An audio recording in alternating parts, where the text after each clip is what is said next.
Já, velkomin á Rauðaborðinu á aðvendunni. Hérna aftast í þættinum að þá spjalla ég við hann Jón Ólafsson, prófessor, landsdómsmálið, dóminn yfir Geir Haarde. Tilefnið náttúrulega allt í einu poppaði Hannes Hólmsteinn í Silfrinu að ræða bók sína. En ég ætla að ræða við Jón Ólafsson sem hefur skrifað greinum þetta mál, svona tilurð þess og svona mat á því. Ég held að Jón sé ekkert svona íkja ánægður með dóminn eða hvernig mál atvikuðust. Hún María Pétursdóttir ætlar að tala við Auði Önnu Magnúsardóttir sem er framkvæmdastjóri Landverndar. Hún ætlar að taka svona smá sirpu í þessari viku laxeldi, deilurnar það og byrjar á Auði Önnu Magnúsdóttir. Við ætlum að bregða okkur til Bretlands að margbóðað að við ætlum að ræða þar við Guðmund Auðunsson verkvöllin sem að loga þar og tilefnið náttúrulega, þetta merkilega fréttir stéttabaráttuna í Bretlandi en tengið svolítið ástandun hérna í Íslandi það sem að kannski verkalýðsbaráttuna koðna niður og það mun ég ræða við Ragnar Þór Ingólfsson sem að skrifaði nauðbeygður undir samninga í gær, dapur í bragði með óbragði munni. Ég ætla að heyra í Ragnari sem hefur oft komið hingað og við fylgst eiginlega með honum, það sem var upplýstjarfur hér í haust og taldi vera góð tækifæri fyrir launafólk að sækja launabætur, launahækkanir og ekki síður aðgerðir ríkisstjórnarinnar en það fættist lítil mús út úr þessu öllu saman. Ég ræði það við Ragnar Þór á eftir og það er nú hluti af fréttum dagsins en það er nú einhver aðrar fréttir kannski, María? Já, það er náttúrulega kannski fyrsta lagi kjarasamningarnir sem þú ert að þetta kannski ætlar að tala við nánar við Ragnar sem eru aumir. Sem eru frekar aumir og Ragnar voru nú með fréttir af þessu samstöðun í dag að hann var með óbragð í munni við undirritun. Skiljanlega, og fleiri en hann. Þetta eru slappisamningar. Þetta eru slappisamningar. Það má mjög ólíklegt að þau haldi verðgildi launana út samningstíðana. Það er mjög ólíklegt, já. Þetta er eiginlega byggt á því að spár Seðlabankans verðbólgu frá því einhvern tímann í haust, síðla sumars gangi eftir, sem að ég held að enginn hefur trú á. Við nú held ég að segja frá því. Það til dæmis Hagdeild Landsbankans var að spá að verðbólgan væri 9,6% í desember. Nákvæmlega. Þannig að þar með er þetta svona strax fallið sjálf. Við förum yfir það með Ragnari, hvernig verkalýðshreyfingunni hefur spilað út úr stöðu sinni. Að sumuleyti þessi samningar sýna fram á að það sem að SA lagði upp með hefur bara fullkomlega gengið eftir. Það í síðla sumars þegar þeir voru að svara kröfugerð starfsgreinasambandsins og fleirum að þá buðu þeir 70.000 hækkun og hún endaði í 22.000 og þeir buðu 27.000 króna eingreiðslu eða 90.000 króna eingreiðslu, eitthvað svona eingreiðslu og það má eiginlega segja að flýting hagvaxtaraukans fallið saman við það og ef þú pælir í því að á þessu tíma þegar þeir komu fram með sitt gagntilboð að þá var reiknað með að verðbólgan þessu ári væri svona kringu 7% en hún er 9% en ef þú myndir bara verðbæta tilboðið þá bara gekk allt eftir sem SA ætlaði sér. Þetta er alveg magnað að við séum þessar stöðu. Sýnir náttúrulega hvað að auðstéttin hefur mikil áhrif hérna. Já. Draumasamningar auðstéttina sagði Sólveig Anna. Já, einmitt. Herðu við ræðum þetta betur við hann hérna á eftir.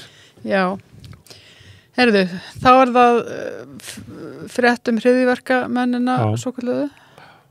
Það er búið að sleppa þeim núna. Þeir geðlæknir telur þá ekki hættulega sjálfum sér neða öðrum. Þannig að Hvað finnst þér það? Svona geðlæknir kemur allir og segir Já.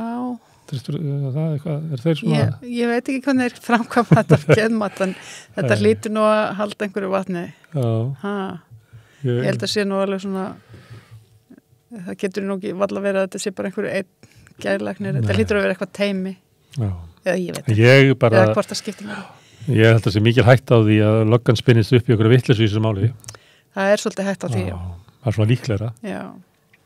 En Við vonum að þeir skaði ekki sjálf á sig. Fyrsta sem ég hugsaði bara var sko, ég vona að þessir ungu menn eigi eitthvað bakland, eitthvað fólk sem bara grípur það núna. Já. Og einhvern veginn að því þeir eru bara á svo vondum staðmaður. Þetta einhvern veginn. Það er búin að setja inn í gæsluvarði í 7 vikur. Já, sem nú. Það er að reyndar í einangrun ekki allan tíman, kannski 4 blúsvikur sem er reynir mikið á. Já. Þetta, ég veit ekki hvað það var að segja um þetta. Nei. Þetta alltaf yfir að vorkirna sko mönnum í fangilsi. Já, einmitt. Já, það er eins og hann hefur sagt hérna, hann Guðmundur í afstöðu að þetta, það að setja menn í fangelsi, það gerir það bara öryrkjum. Þú ert bara framlega öryrkja. Sérstakt vandamál. Já. Það finnst mannum líka bara geðdeildir. Já. Að það sé svo mikið álag á þau bara að vera inn á geðdeildinni að það sé eiginlega stærri vandamál heldur en sjúkdómurinn. Já, jafnvel, og svo er það lífshættulegt líka. Já, það er nú hryllileg frétt í dag. Annarri frétt. Já, kannski ekki frétt dagsins en það er komin ákæra. Já, það er sérst hjúkrunarfræðingur ákærur fyrir manndráp með ásetningi sem er bara rosalega sláandi eitthvað neginn. Og hafa, kæft sjúkling með neyða matónjan. Já. Akkur ætlaði að vera neða matun í sjúkling? Sko, þetta var eitthvað í gegnum slöngu vantalega. Fyrsta sem mér datt í hug var að hvort það hafi verið, sko, það hlýtur að hafa verið einhver tvíþætt veikindi í gangi. Ekki vilja borða? Svo geti það hafi verið, sko, ég man eftir sjúklingur, ég var að vinna á Kleppi, ég ætla ekki að fara bjóða mig fram hérna sem einhver sérfræðing, en ég man eftir sjúklingur sem neituð að borða, hentu matnum og allt svona. Já. Og við vorum hann ungir menn sem unnu við það að stundum að halda sjúklingu niðri. Ég held í sjúklingi niðri þegar það var að gefa hún raflust. Já. Og alls konar svona, en ég man ekki eftir að ykkur verið að halda ykkur niðri við að koma matun hérna. Nei, einmitt. Nei, en það held ég að það sé ekki kannski almennt. Ég get ekki ímyndað mér að það sé. Hjúkrunarfræðingur hafi tekið upp þessir. Nei, það er ekki víst að hún hafi haldið viðkomandi niðri, hún bara er eitthvað neginn að gefa honum mat í gegnum slöngu eða ekki, kannski hefur hún átt ekki að gera það, ég veit ekki. Þá var hann haldið honum. Já, lítur það. Þetta er allavega rosalega ógulegt sem ég heila, maður vill varla hugsa þetta til enda, sko. Nei, en það er hérna, við skulum kannski reyna að fjalla eitthvað um þetta mál og heyra kannski í hjúkrunarfræðingum sem voru mjög ósáttir við hérna ákæruna af manndráp af gáleysi. Sem á hún Ásta Ásgeirsdóttir Kristín Ásta Ásgeirsdóttir. En þar voru hjúkrunarfræðingar mjög ósáttur við að það hefði verið ákært. Já, einmitt. En núna er líka læknir í Suðurnesjum. Það er mjög undarlegt mál, búið ganga bara ég veit ekki hvað marga ár. Já. Og hann var það er ekki búið ákæra í því. Hann var komin inn að vinnu inn í Landspítalanum á meðan. Já, þetta er mjög undarlegt mál og ekki búið ákæra hann, sko. Já. Nei. Einmitt. Þetta eru alvarleg mál samt, sko, og svona fyrsta skipti, þetta er svo nýtt á Íslandi að heyrum svona mál, sko, eða komi upp svona mál. Já, heldur það sé meiri harka í ákæruvaldinu? Að svona mál hafi verið áður en ekki verið ákært í það? Það er alveg sen, sko, það er náttúrulega möguleiki. Svo eru við náttúrulega bara lítið land líka. Já. Með færra fólk og færri hjúkrunarfræðinga. Aðstæðendur og fleiri krefja skýringa núna fólk hafi sett sig við það áður fram fyrir kerfinu. Einmitt. Það er alltaf búið að vera að koma upp alls konar mál varandi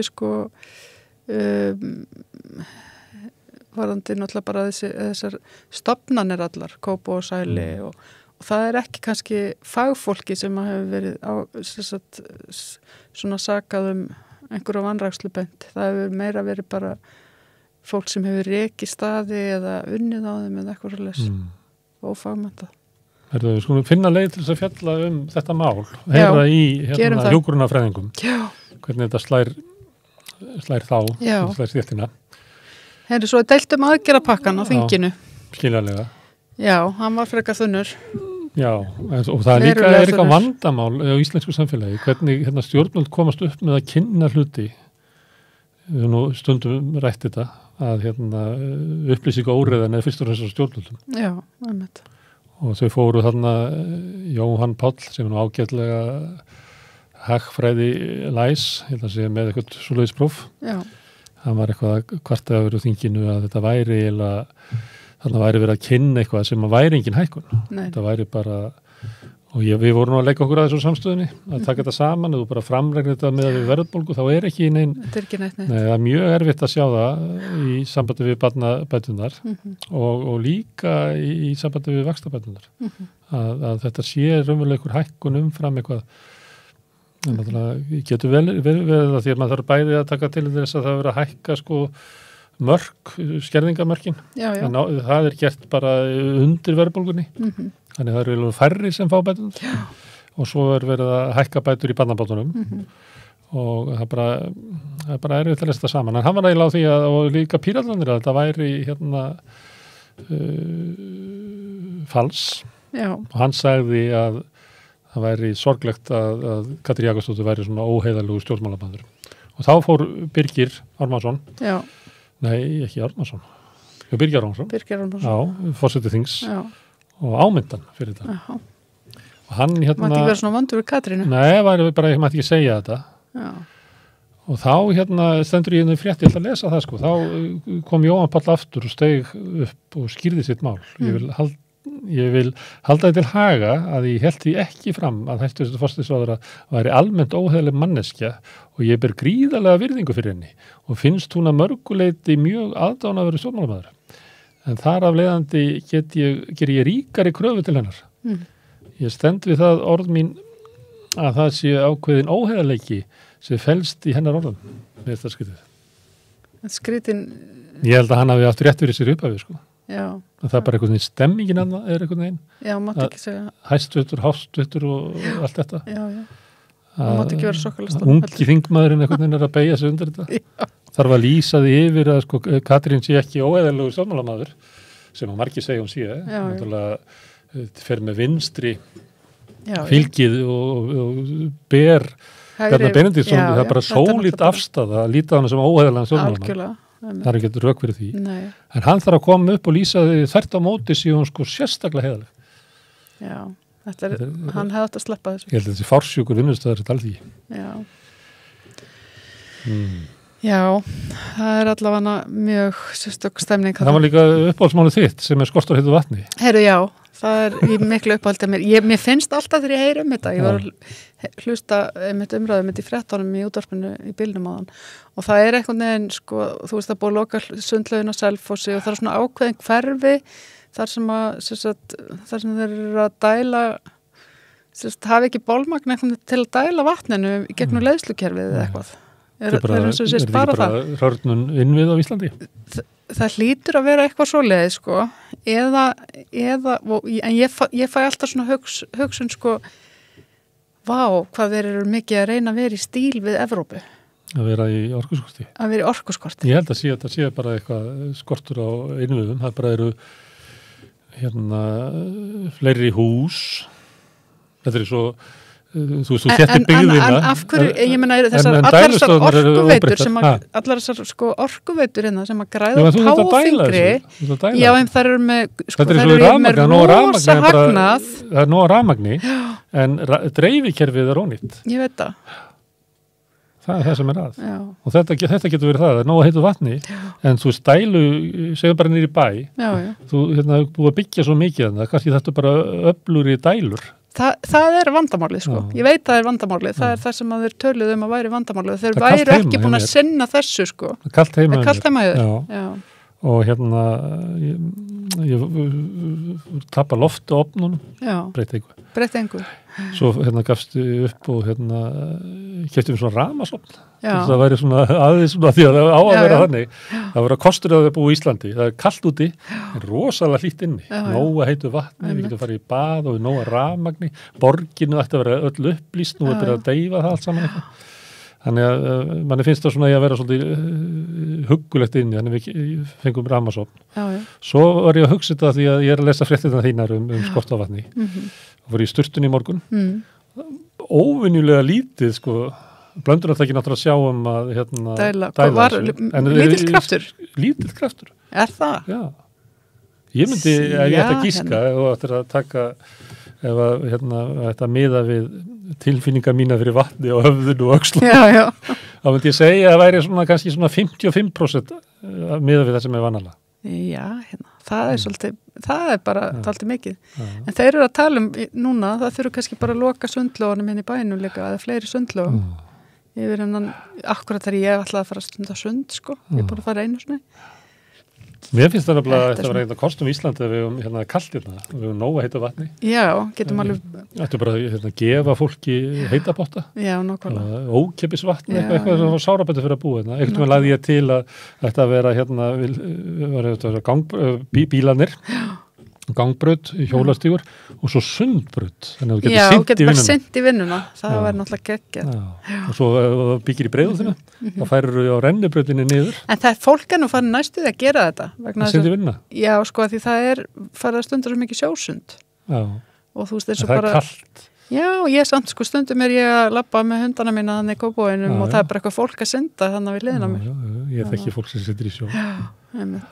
En þetta er ekki gaman að fara og byggir í fellunum? Já, og taka vatnsrennibrautina. Já, og svo á leiðinni heim, að þá færi í svona skipastiga, þannig að það er eiginlega heitipotturinn á leiðinni á meðan það er að komast upp, sko. Já, þetta væri náttúrulega alveg. Það er heitt vatn frábær upplifun, sko. Það er heitt vatn sem láta þetta ganga upp. Já, einmitt. Svo getið líka að láta þetta frjósa og þannig getið farið á skauta. Skauta, já. Það er líka mér skrítið hvað er lítið eitthvað skautasvell. Það gleymst það var hérna held ég gamla daga mikið meira. Já, var náttúrulega mikið notað á hérna tjörnin var þannig. Já. Það er einhver svona smá svona skautamenning þarna þegar það er frist portið þarna Ingólfstorg. Já, það er skólinn hjá dóttur minni að fara þangað á morgun. Já, skautana. Það er pínu lítið. Það er pínu lítið, já. En svo það hefur svo sjaldan frost, sko. Það er minna kalt eftir að vara áður. Það mætti eins og að vera í borgarmálunum, að því að meirildin alltaf tala um að Reykjavík sé skemmtileg og svona. Það mætti vera meira umræða hvernig við getum gett hana skemmtileg. Já, algjörlega. Til að lýsa það meira upp. Já. Það var meira heitt vatn. Já, já. Eru þeir ekki spara samt bara... Þeir eru gefið slökk á ljósastörunum eitthvað svona... Ég sá reyndar einhverja frétt núna sem að ég hljóp svona framjá að það á að byrja að kveikja fyrr. Við kveikjum alltaf allt of seint, sko. Já, einmitt. En þetta er eins og svona gamansami hlutin af þessu sem er samt eða það er ekkert gaman að vera hálf kallt heima þessar. Nei. En það kom fram einhvers staðar að þau eru svo hörðan í gistiskílinu að henda köllunum út. Já. Klukkan 10 á mótana, við fá ekki að koma fyrir 5 á daginn, að þeir alltaf geta að breyta þessu og þetta sé vera að spá sko yfir 10 stiga frosti. Já, það er sama með konukot, sko, það er ekki búið að gera eitthvað plan, opnarplan og ekki búið að skipulegja það, þær segjast nú alltaf aðlaga sig eitthvað að þessu, en samt, það er ekki hendi held ég. Nú, þeim hefur ekki, konunum hefur ekki verið hent út með sömu hörku og kollanum. Jú, ekki sömu hörku, en það er samt, þeim er samt hent eitthvað. Ég held að kallandi voru að benda. Nei, hún var að tala um, ég var að lesa eitthvað á viðtal, sko, þar sem að forstöðukonunar að tala um að konur í veikri stöðu eða veikara lastnar eða eitthvað svolítið fá að vera inni en ekki aðra, sko, þannig að þetta er eitthvað máli blendið. Þannig að, og maður bara skilur ekki hvað borgin er að hugsa, sko, eða þetta búið að vera eitthvað sorglegur þessi desember. Rosalega sorglegur vetur. Já, og bara alltaf vera ákveða að loka eitthvað sem er bara lífsbjörg fyrir fólk. Já, og sem að kostar í rauninni fáralega lítið. Þannig að maður svona, þetta er óskiljanlegt. Það var komið eins og jólafrétt. Já. Húsegin fjölskyldan kom aftur. Flóttafólkið. Já, einmitt. Akkurat. Það var jólapakkin. Það er eiginlega svona... Nei, það er það. Já, já. Mér fannst það að vera svona jóla. Já, það var svona góð jólafrétt. Það er alveg rétt. Þannig að þau eru komin aftur og búið að dæma ákvörðunum að senda þau aftur ólöglega. Já. Þannig að þetta er nú að finna fólki sem að vera að gera það. Þetta er náttúrulega bara...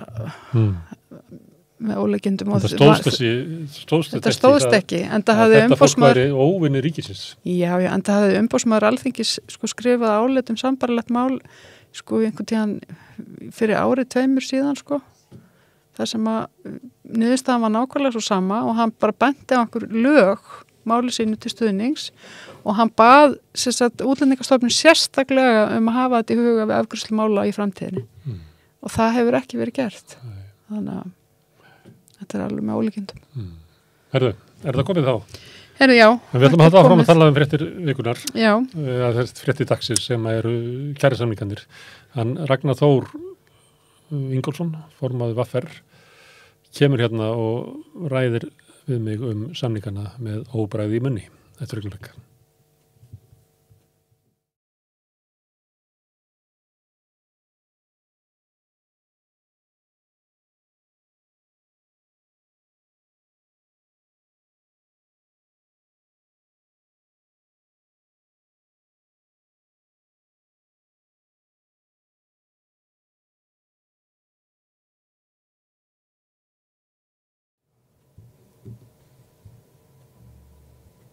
Herru, það voru gerði nýjir kjarasamningar í gær. Nei, helgina, eða gær, hvað séu Ragnar, var þetta í gær? Þú ert náttúrulega alveg orðin búin að missa allt tímaskinn, ekki búin að vaka, komið þú með þóttuveikina? Jó, þetta orðið... Þetta var í gær, eða ekki? Svolítið skrítin stemninga á kollinum og líkamannum eftir þessa törn. Þetta var í gær. Það var skrifað undir í gær. Og þú varst ekki ánægður með þá og skrifaði samt undir. Það er ekki gott fyrir verkalýðsforingja? Nei, en svo þarftu að vega og meta rauninni stöðuna sem að þú ert settur í. Draumastaðan hefði augljóslega verið svo að hreyfingi færi samstiga inn í langtíma viðræður. Og það sem gerist í rauninni að það er strax byrjað að planta því inn hjá hreyfingunni og okkur öllum að tala skammtímasamning og það endar einhvern veginn á því að verða áhlaupið og það er ekki eitthvað sem að kemur innan úr röðum verkalýðshreyfingarinnar að kalla eftir þessu heldur samtökum atvinnulífsins. Er þetta ekki bara leikrit sem að þau settu upp sem að bara gekk fullkomnu upp eftir þeirra plani? Jú, það má segja það. Ég var að fletta upp í svona gömlum fréttum og punktum hjá mér að tilbúði sem að þeir koma með fyrst í síðla sumars er 17% hækkun. 17.000. 17.000, já, fyrir ekki þau, 17.000 og eingreiðslu upp á 27 minni mig. Þegar þetta er lagt fram að þá er reiknað með að verðbólgan á þessu ári verði svona kringum 7, kannski mestalegi 7,7%. Hún er 9,3 eða 9,6% núna. Þannig að ef þú bætir það, ef þú verðbætir bara uppaflegu tillögur Samtaka atvinnulífsins, þá er það meira að minna niðurstaðan. Já, það sem að gerist er að starfsgreinasambandið undirritar skammtímasamning með ákveðnu ramma og það var alveg ljóst að Samtök atvinnulífsins ætluðu ekki að víkja frá þessum ramma sem búið að vera að setja. Ekki átakalaust. Ekki átakalaust. Þannig að það er gott að það komi fram. Sá samningur er síðan lagður og er fram fyrir félags starfsgreinasambandsins og er núna í atkvæðagreiðslu. Staðan sem að félögin sem eftir standa eru í er snúin vegna þess að þarna er búið að semja fyrir stóran hóp fólks og þá aðalega landsbyggðarfélögin með ákveðnar hækkanir og sem að taka gildi frá rauninni lokum lífskjarasamningana sem að var 1. nóvember. Þannig að við sjáum þarna fram á að stór hópur fólks er að fá þarna hækkanir og þetta er gert rétt fyrir jólin. Þetta skapar auðvitað þrýsting á stéttarfélögin. Og allar hækkanirna fyrst sem er ekki algengt. Nei, og þetta er mjög framhlaðin samningur í rauninni þannig að það kemur allt fyrst og þannig að við erum settir inn í mjög þrönga stöðu og mikla tímapressu að annarkvort gera allugu að skammtíma samningi eða taka ákvörðun það að fara aðra leið og reyna að fara þá strax í undirbúninga langtíma samningi sem að þá hefði mögulega kostað einhverjar aðgerðir af því að það var alveg ljóst að Samtök atvinnulífsins ætluðu ekki að gefa sig og þegar búið er að kljúfa hreyfingunum með þessum hætti að þá verður staðan auðvitað mjög snúin.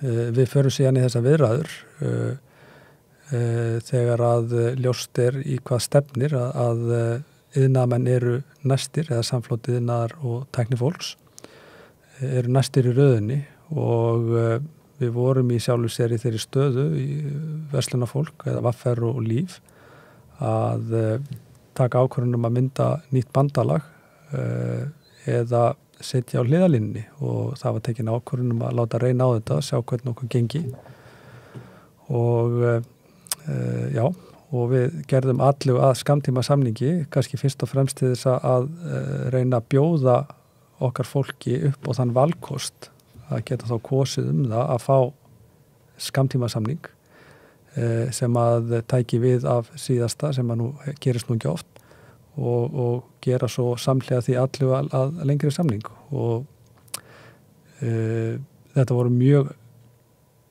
erfiða viðræður, ég skal alveg viðurkenna það og stífni samtaka atvinnulífsins alveg gríðarleg að reyna að þrengja okkur inn í þennan ramma sem að þegar Þetta bara fá sem mest upp úr stöðunni að það væri þessi framlæni samningur sem að væri ykkur uppað sem væri að veifa fyrir fram að fólk þið verður að raunverulega svifta ykkar fólk því að fá þennan pening ef að þið ætluðu að tefja viðræðunar en þau höfðu svona ákveðna bara góða stöðu til að leika sinn leik Gameplani hjá Samtökum atvinnulífsins tókst fullkomlega að mínu mati. Ég fann það strax að þeir áttu ekki von á því að við næðum að mynda bandalag bara strax og það greinilega setti smá strik í reikningin hjá SA. Þeir ætluðu að klára iðnaðarmenn fyrst og fara svo til ykkar og svo til Eflingar? Já, ég held að þetta hafi augljóslega verið ætlunin. Þannig að við gerðum allu að þessu og þetta var, eins og sé, þetta var mjög strempið og við vildum fá hann einn atriði sem að ég myndi segja að hefði skipt í rauninni öllu máli, hvort að ég hefði svona gengið sáttari frá borði, heldur en þú veist, úr þeirri stöðu sem að við vorum sett í og uppi var. Eins og hvað?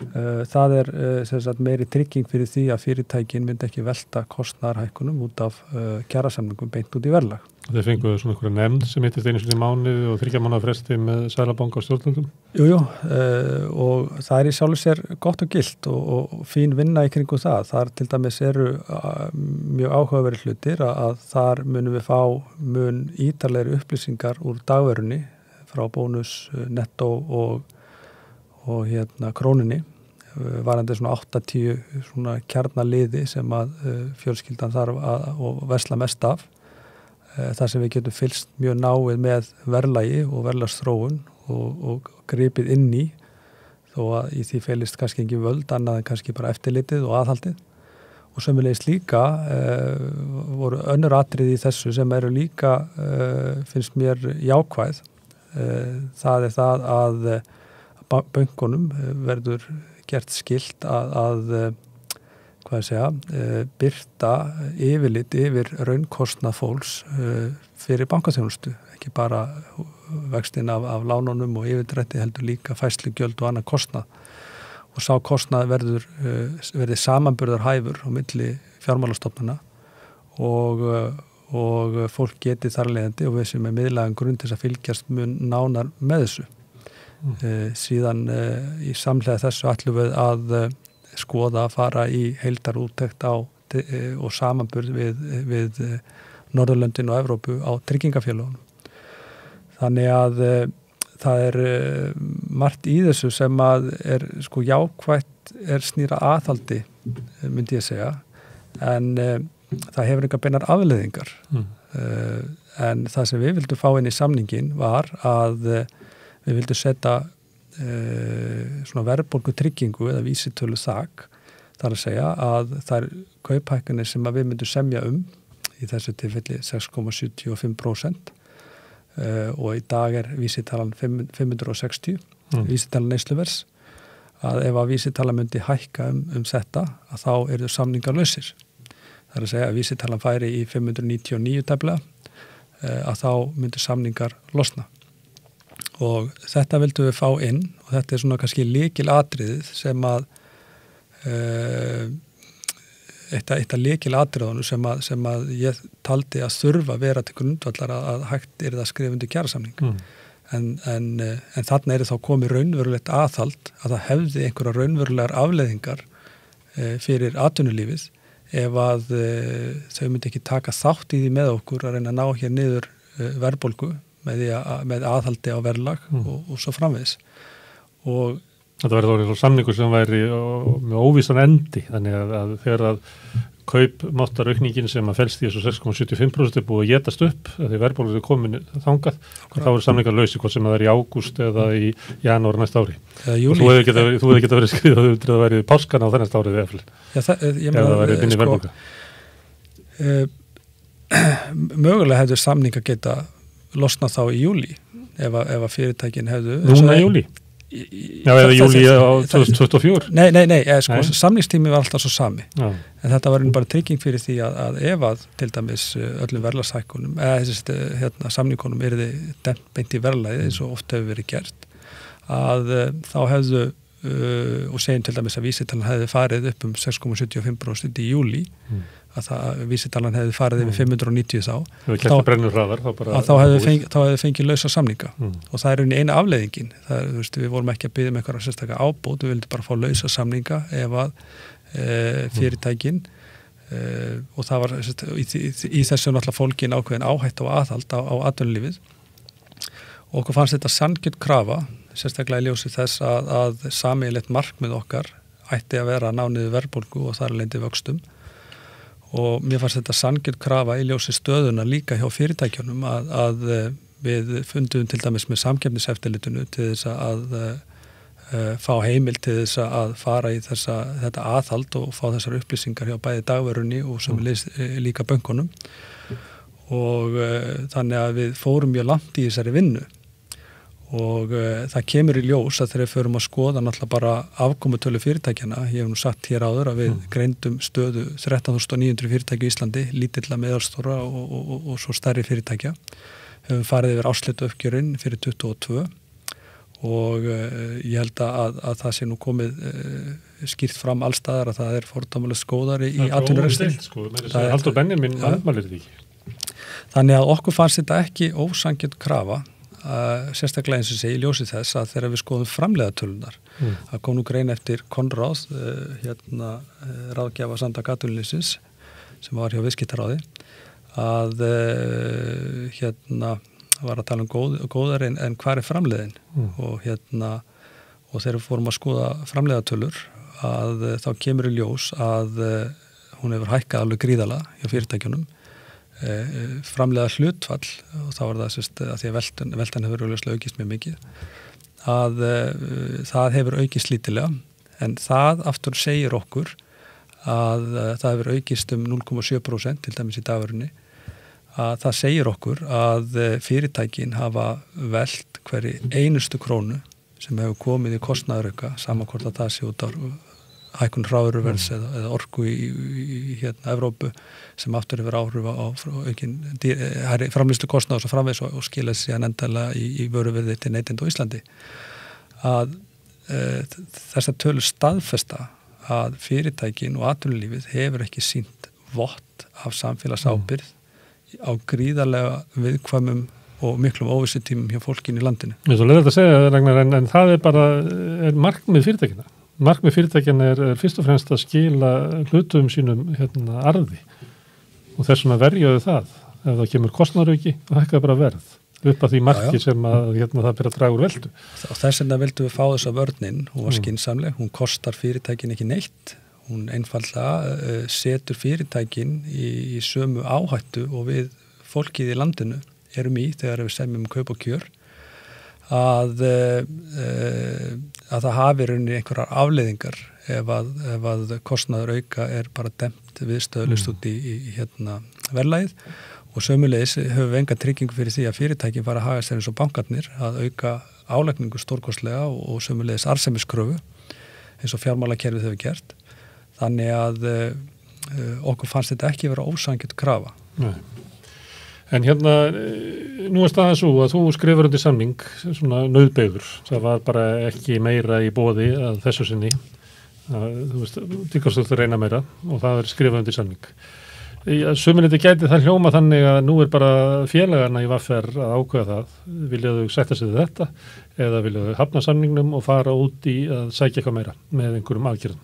Þannig að kosningin samningin ekki bara kosningin samningin, heldur kosning það hvort að fyrirtæki eða félagið hafi styrk, samheldni og afl, ég ætla ekki að tala eins og ríkisáttasemir, þrautsegju og allt þetta, en hafi segluna til þess að sækja meira. Kosningin það. Jú, hún vissulega það. En er það alveg hægt að túlka þannig? Segjum að það mæti bara ekki nema 9,9% félagsmanna og þá hann samþyktur. Jú, ég meina svona virka lýðræðið og það sem að samninganefndin tók ákvörðun að gera að þetta skammtíma samningur og í því felst mjög svona þétt viðræðu áætlun okkar kröfur inn í langtíma samning. En það breytir því ekki að ef við ætluðum að bjóða fólkinu okkar upp á möguleikan á skammtímasamningi að þá þurftu það bara að vinnast á þessu hraða og mér hugnast ekki að vinna á slíkur hraða og undir þeirri pressu sem við vorum sett í vegna þess að kjarasamningagerð og kjarabaráttan hún flókin og hún þarf sinn tíma, hún þarf sitt andrými og það þarf, eins og ég segi, við hefum þurft tíma til þess að vera í meira sambandi við fólkið okkar í kringu slíkt ferli.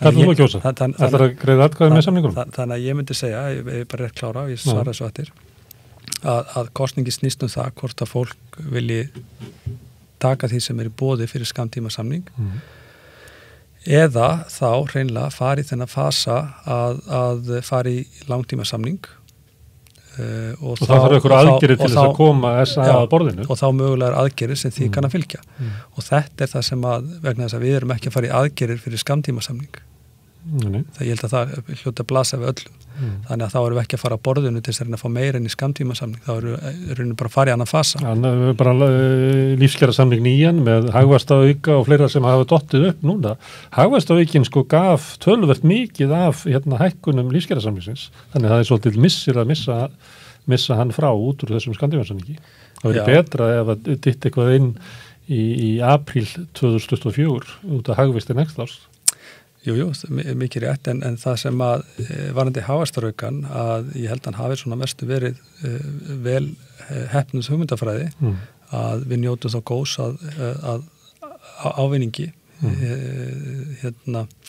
en það sem að hagvaxtaraukin gerði núna að hann truflaði þetta ferli alveg gríðarlega og var að flækjast alveg gríðarlega fyrir okkur mögulega starfsgreinasambandinu líka að Samtök atvinnulífsins litu á hagvaxtaraukan sem hreina kostnaðarauka inn í kjarasamningin inn í skammtímasamningin við auðvitað litum á þetta sem arðgreiðslu okkar fyrir velgengni ársins sem að líða og sem að hagvaxtaraukin vissulega en að hræra þessu svona saman gerði stöðuna rauninni bara ennþá flóknari og rauninni að mínu mati slær frekari umræður hagvaxtarauka út á borðinu.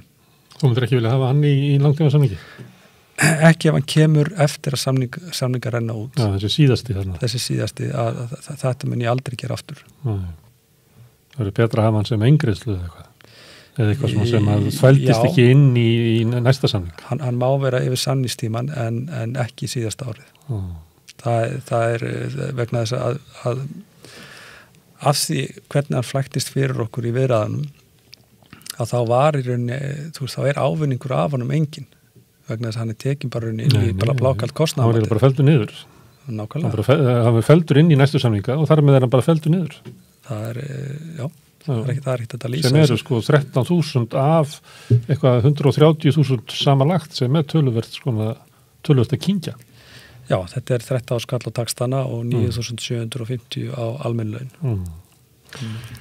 Spurningin félagar í VFR standa fram fyrir þessu eða bara taka þetta að staðan í samningunum var einfallega svona það var ekki að ná meir út úr skammtímasamningi eða taka þetta og reyna að halda jól eða eigum við að undirbúa okkur fara í einhverjar aðgerðir til þess að ná einhverju meiru fram Því að samningurinn núna, eftir því sem formaður okkar segir að þá ekkert samingja milli samningsins og þess góðari sem eru í íslenskum fyrirtækjarekstri. Nei. Eigum við að fara þá og skipleggja okkur og sækja eitthvað meira fram. Þetta er félagarnir ákvæða. Þú ert félag í VFR, hvað er þú ekki að segja? Ég tók ákvörðun að nálgast þetta með hlutlausum hætti vegna þess að ég vil fá ómengu skilaboð frá mínu félagsfólki og ég treysti því fullkomlega til þess að meta í sjálf þessi stöðuna. Og það getur hver og einn en þú þarf líka ákveða sjálfur hvað þú þarf að ég bara tók ákvörðun og gefa það ekki upp. Ég ætla ekki að tala gegn samningnum og ég ætla ekki að tala með honum. Viltu spá í það hvað niðurstaðan verður? Nú erum menn að ræða líka það eru sambarilega kostningar í gangi hjá starfsgreinasambandinu. Já, ég skal alveg ég get alveg metið stöðuna þannig að ég tel meiri líkur heldur en minni að samningunum verið samþykktur, bæði hjá starfsgreinasambandinu og okkur og hjá inn og tæknifólki. Já. Kannski að því að kostningin er ekki skýr að mörguleiti, það er ekki fyrir að kjósa beint hinn valkostin. Nei, en ég held að fólk sé bara nægilega upplýst að það viti hvað það þýðir og við erum, kosningi okkar byrjar á morgun og það er sem sagt félagsfundur annað kvöld þar sem við munum kynna samningin og rauninni allt sem í honum felst og fara mitt yfir stöðuna og viðræðurnar og kannski svona raukstyðja af hverju við tókum þessa ákvörðun að leggja samningi fyrir og láta félagsfólk frekar dæma framhaldið frekar en að gera það sjálf. En þá er það þeir sem vilja sækja meira til þess að þetta ná ykkur betru út úr þá langtíma samningi sem að verði byrjað að ræða næsta haust með einhverjum undirbúningi áður en að því kemur. Að þá þarf verkalýðshreyfingin að mæta heilstift til samninga. Því að það er náttúrulega, við höfum kannski ekki farið út í það núna en það bara pakkin frá ríkisstjórninni var mjög þunnur og fátt í honum raunverulega sem ekki var eiginlega búið ákveð áður. Hvað ætlar að gera í því? Nú er ég á að vera, var frestað aðeins í þinginu, það verður haldið núna í vor. Nú hlýtur þá vinnan að vera, ef að samningarnir eru samþykktir, að ná sama verkalýðshreyfingunni, eða hvað? Jú, það er náttúrulega stærsta verkefni sem að Þú er í verri stöðu núna en í haust við að gera. Jú, en það er spurning hvort að botninu sé náð og það er stundur sagt að til þess að geta spinn sér upp þá þarftu að geta spinn þér í einhvern botn og ég held að botninu væri náð en augljóslega ekki. Þannig að þetta verður þarna verður að svara mjög stórum spurningum hvað félögin ætla að gera vegna þess að þessi atburðarás sem teiknaðist upp í aðdraganda þessa samninga hún einfaldlega má ekki gera stattur. Þetta það er bara ómikið í húi fyrir ekki bara vinnandi fólk heldur bara okkur sem samfélag. Því að ég hef sagt það líka áður að ef við erum saminuð að þá getum við nánast skrifa leikreglurnar sjálf.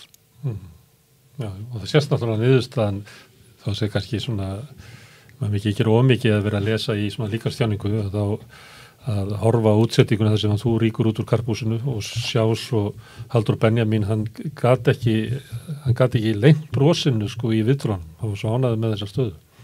Það segir svolítið að þetta spilaðist nákvæmlega eins og samtök atvinnulífsins sóttust eftir. Já. Og Seðlabanki spilaði með, ríkisstjórnin spilaði með, fjölmiðlar að stóru leyti hafa spilað með og svo er bara óeiningin innan verkalýðshreyfinganna sem spilar með.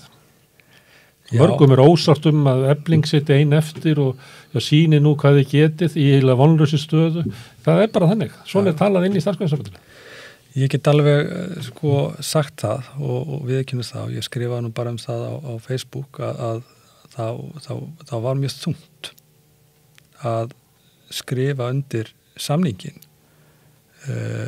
og mér var kannski ekki mér var eins og segi, mér var helst hugsað til þeirra 26.000 félagsmanna Eflingar sem að sitja nú eftir samningslaus og munu öllu líkindu gera það yfir jólin og ég leiði mér allavega að skora á samtök atvinnulífsins og biðla til þeirra að kalla þau undir eins að samning samningaborðinu og gera þeim tilboð sem við getum ekki hafnað en með að við framgöngu samtaka atvinnulífsins að þá það náttúrulega meira bara óskhyggja, jafnvel draumhyggja að slíkt gerist en ég hef hugsað mikið til félaga minna í Eflingu og þeirra stöðu sem þeir í og þetta var þungt. Það náttúrulega fólk sem getur ekki lifað af mánaðarlaununum sínum. Þetta bara hópurinn sem að þarf og getur ekki sett sér við að fá hækkanir sem að rétt ná í að halda við verðlag ef allt fyrir vel.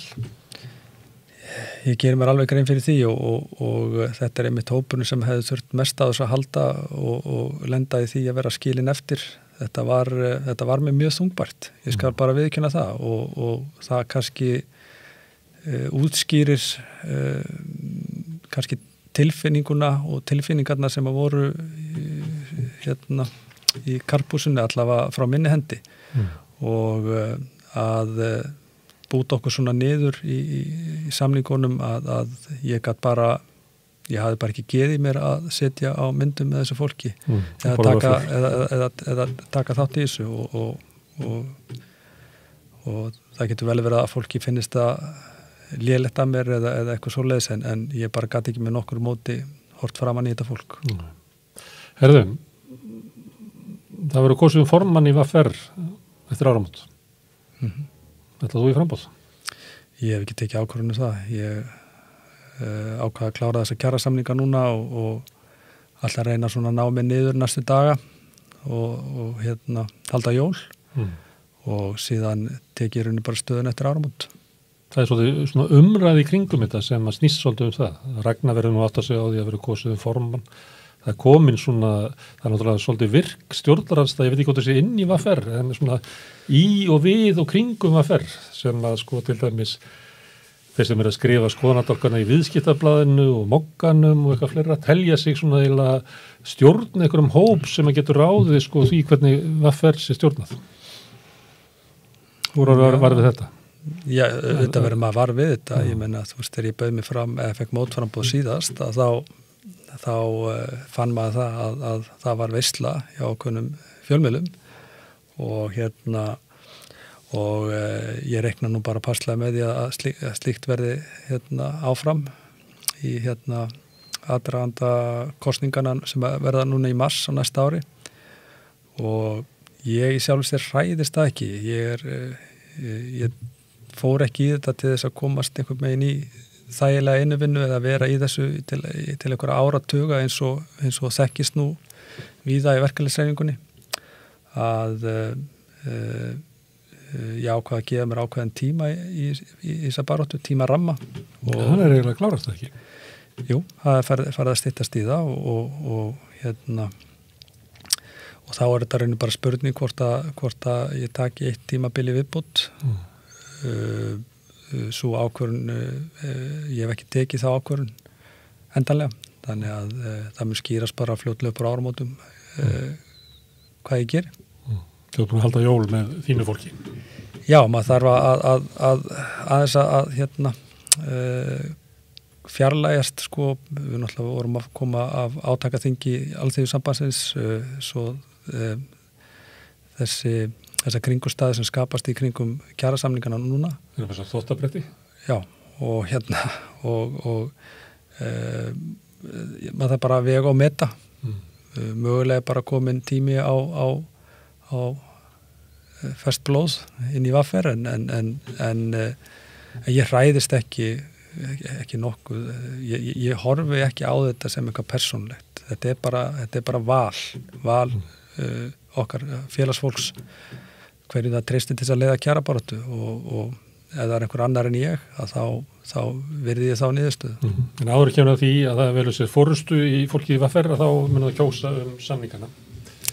Já, við byrjum kosningun á morgun, höldum kynningu, félagsfund og kynningu annað kvöld. Já. Það verður dauf kynning? Hlutlaus? Nei, ég meina, mér finnst ekki tilefni til þess að tala eitthvað sérstaklega upp eða eitthvað sérstaklega niður. Þetta er einfallega bara staða sem teiknaðist upp. Hún er ekkert einum að kenna. Þetta er bara það eina sem við getum gert úr stöðinni núna er bara að vona að það náist einhver lending í kjarasamninga Eflingar og það gerist sem allra fyrst og þeim takist vel til. Ég óskaðum ekkit heitar heldur en þeim takist að ná góðum samningum. Við þurfum að taka þetta saman einhvern megin og ég segi ekki kannski læra af þessu, heldur bara kannski frekar að átt okkur á því hvert þessi staða hefur komið okkur og með hvað við sittum uppi sem hreyfing, sem þrýstiafl og sjá hvort að við höfum náð nægjanlegum botni til þess að geta spint okkur upp. Ef ekki, þá hef ég áhyggjur af framhaldinu. Herðu, það kemur í ljós 19. sem ykkur eða ekki, sem sama tíma á starfsgreinasambandið, stuttur fyrir jól. Jú, já, ég held hún stendur hún stendur í viku hjá okkur, kosningin, þannig að hún niðurstöður að liggja fyrir á miðvikudag eftir viku. Já. Hvetjum alla félagi VR til þess að fara og greiða atkvæði með eða móti samningunum og það sama á við alla sem eru í starfsgreinasambandinu að taka virkan þátt í að taka ákvörðun með sínum félögum. Það ekki alltaf rétt að láta aðra taka ákvörðun fyrir sig. En ég þakka þér, Ragnar, kærlega fyrir. Nú ætlum við að fara frá verkalýðsbaráttunni hérna á Íslandi til Bretlands, þar sem að væri hægt að segja að allt logar í verkföllum hér eftir augnablik.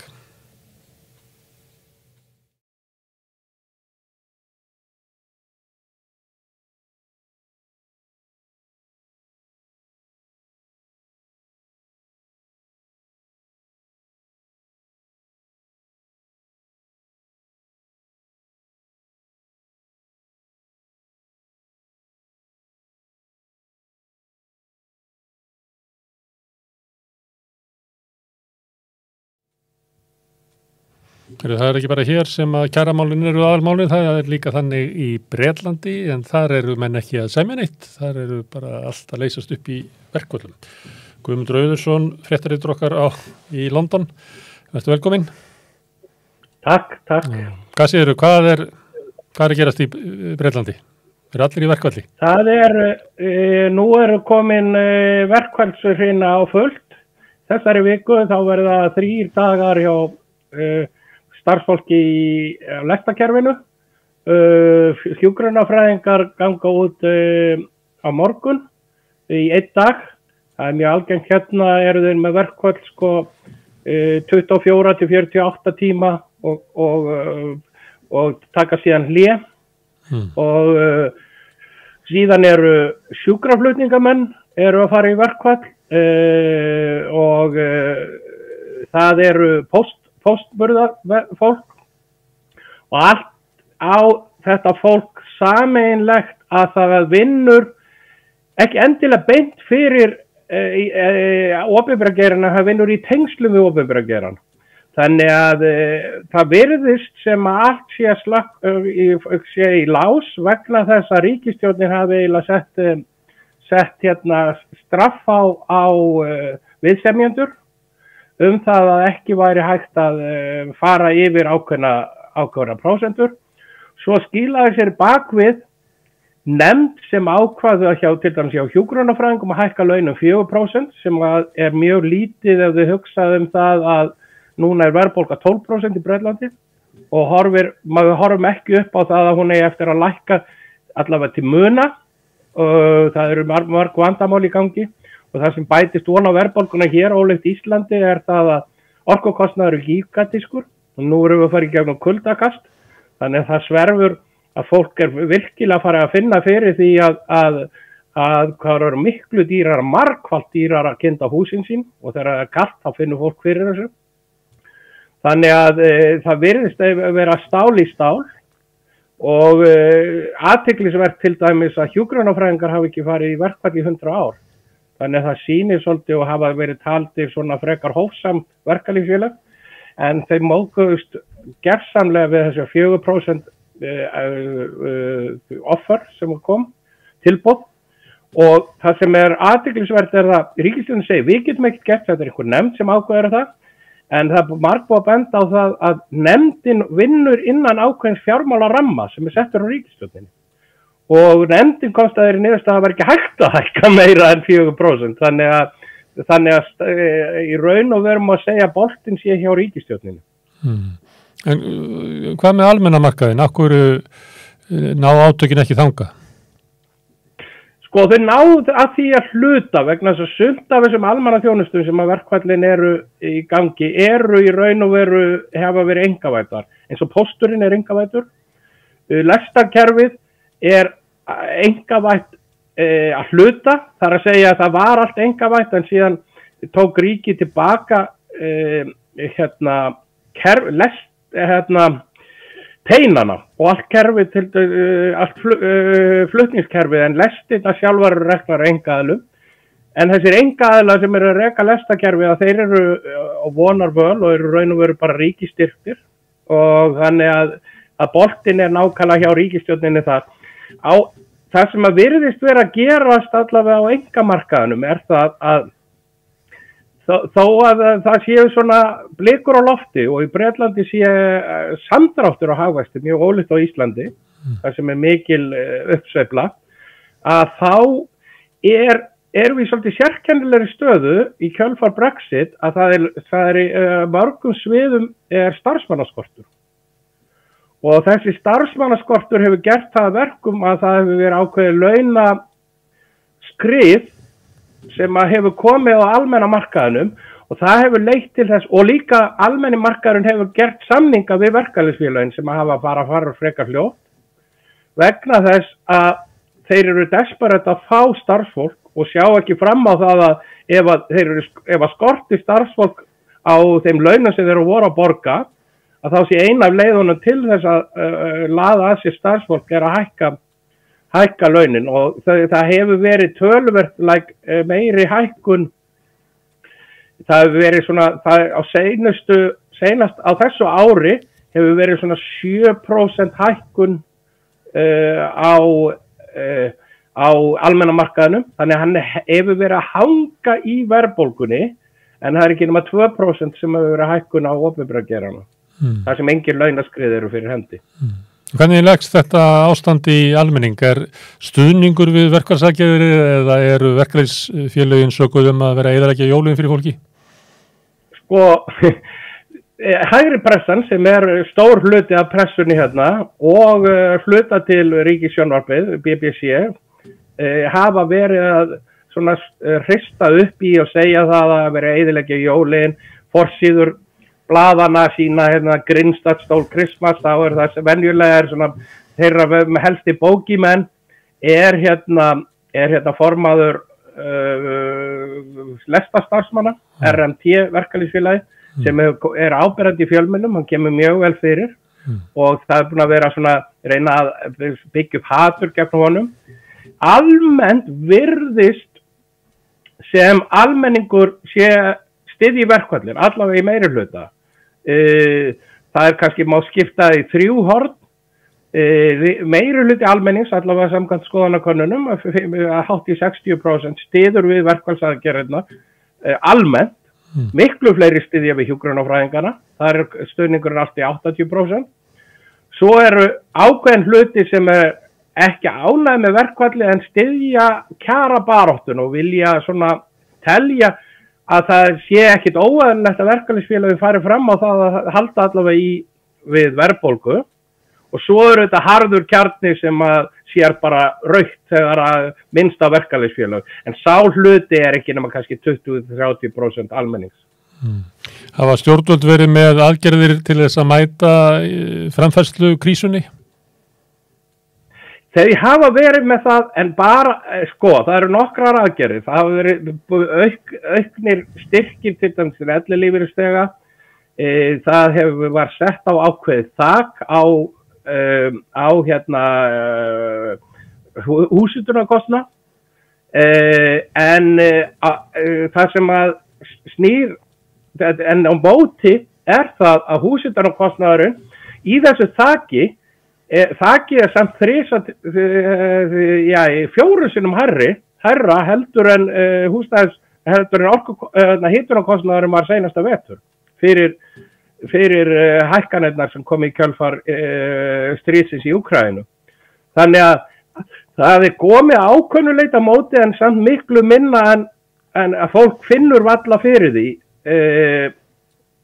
að fólk finnur fyrir því að reikningarnir þrátt fyrir það að þau fái kannski svona styrki upp á 300-400 pund ellilífsstegar eitthvað meira að þá það bara hverfur það í hítina á hækkununum en samt allavega hefur ríkisstjórnin sýnt ákveðin vilja að grípa inn í sem kannski mörgulegt og ólíklegt þess að gerast á Íslandi þar sem maður bara tekið þvert fyrir að grípa inn í til dæmis þegar kemur að leigubremsum og leigumarkaðurinn líka hann ekki eins slæmur á Íslandi en leigumarkaðurinn hér að leigan hefur hækkað þannig að og húsnæðiskostnaður hefur hækkað.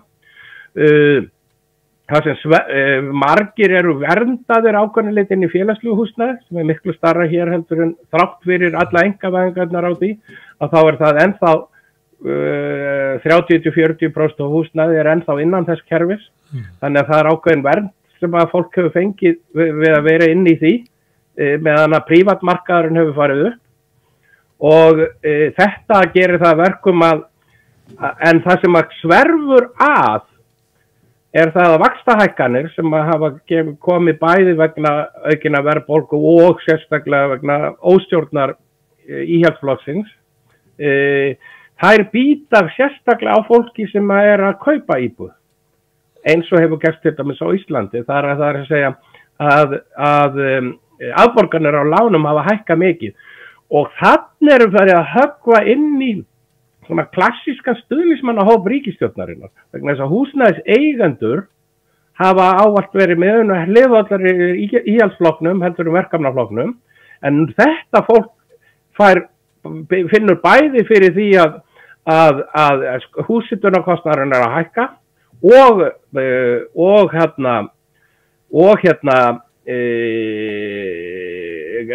afborganir af lánum að hækka launin halda ekki í við matvælahækkanir og svo framvegis.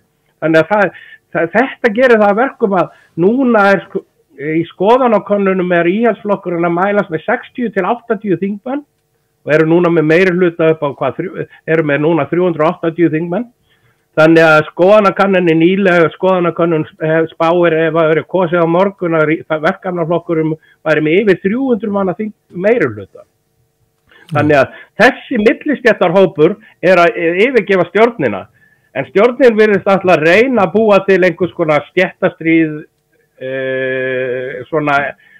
búa til einhverja svona stéttastríð alla 8. áratugurinn það sé stórhættulegt fólk að reyna að eyðileggja efnahagskerfið og vekja upp einhverja gamla drauga en það virðist ekki ganga betur en þetta. Eins og svo sem hér á Íslandi sem að verður svona stemming að einangra róttakari hluta verkalýðshreyfingarinnar frá sem fólk sem ætlar að eyðileggja fyrir okkur stöðuleikan. Nákvæmlega. En ég held að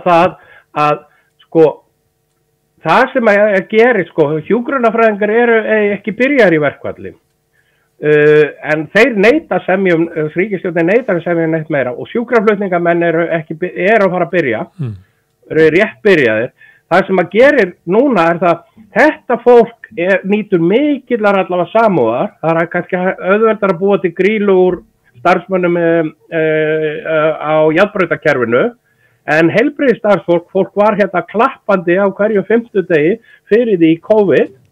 Það gífurlegur skortur á hjúkrunarfræðingum og fólki og margir eru að hætta einfaldlega vegna þess að bjóðast betri kjör á almennamarkaðnum með fólk sem með þessa menntun þó það tengist ekki hjúkrun. Það fæst ekki nýtt fólk til starfa meðal annars vegna þess að launin hafa lækkað töluvert og þetta í kjölfarið, það ekki bara verðbólguskoti núna heldur launin búin að draga saman í 12 ár. Þannig og hjúkrunarfræðingar fengu smá búst í miðju COVID-i en það allt horfið og miklu meira síðan verðbólguskotið kom. Guðmundur, takk hérlega fyrir að gefa okkur yfirlit yfir stöðuna í Bretlandi og Takk. Skila kveðju heim, það kuldanum hérna í Bretlandi. Það ennþá kallar það snjóa, það gerir ekki snjór í Bretlandi? Jú, það snjóar ekki nema svona 5 ára fresti í London allavega. Ég var að sópa snjó að bílnum mínum í gær, í morgun. Það ekki ennþá fyrir að snjóa hérna í Reykjavík. Þó það sé að komið 13. desember, það er vel að sér vikið, en það er kalt. Það er kalt, já. Smákalt.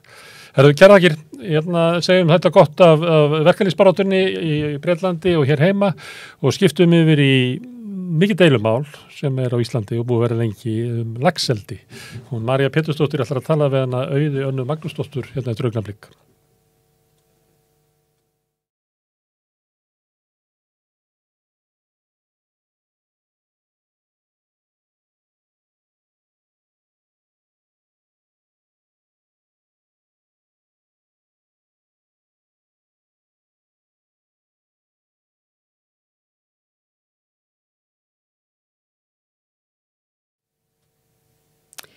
Já, hér hjá mér við rauðaborðið er Auður Önnu Magnúsdóttir, framkvæmdastjóri Landverndar. Vertu velkomin. Takk.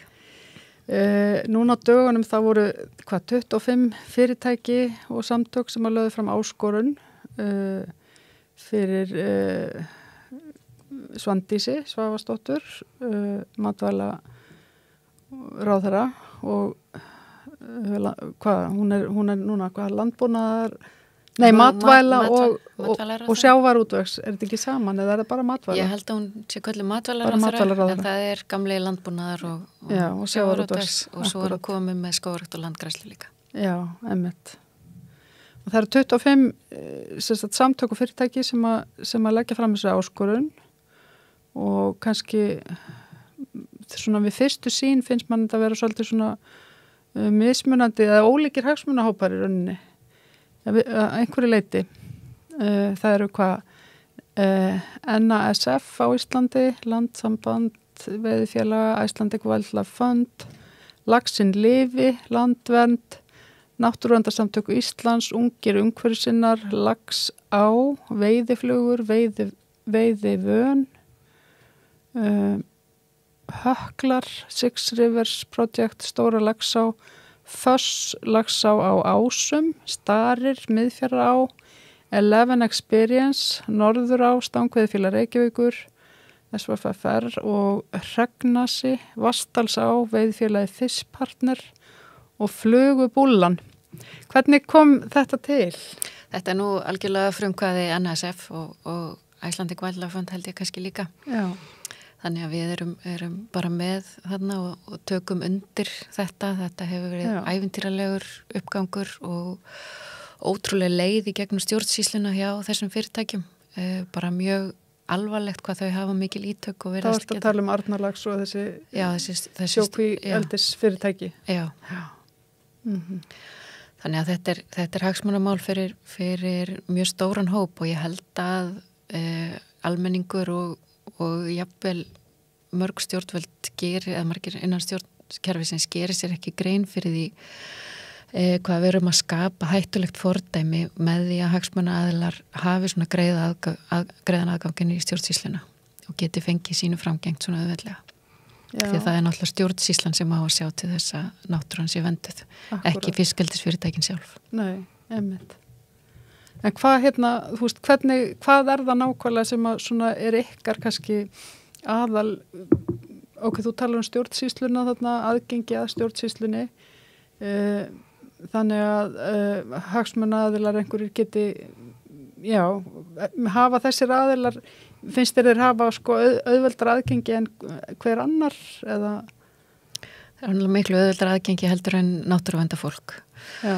Og það sem hefur komið mér sérstaklega óvart í þessu máli eins og listin sem hún lastu upp þetta er engir fátæklingar út í horni sko. Nei.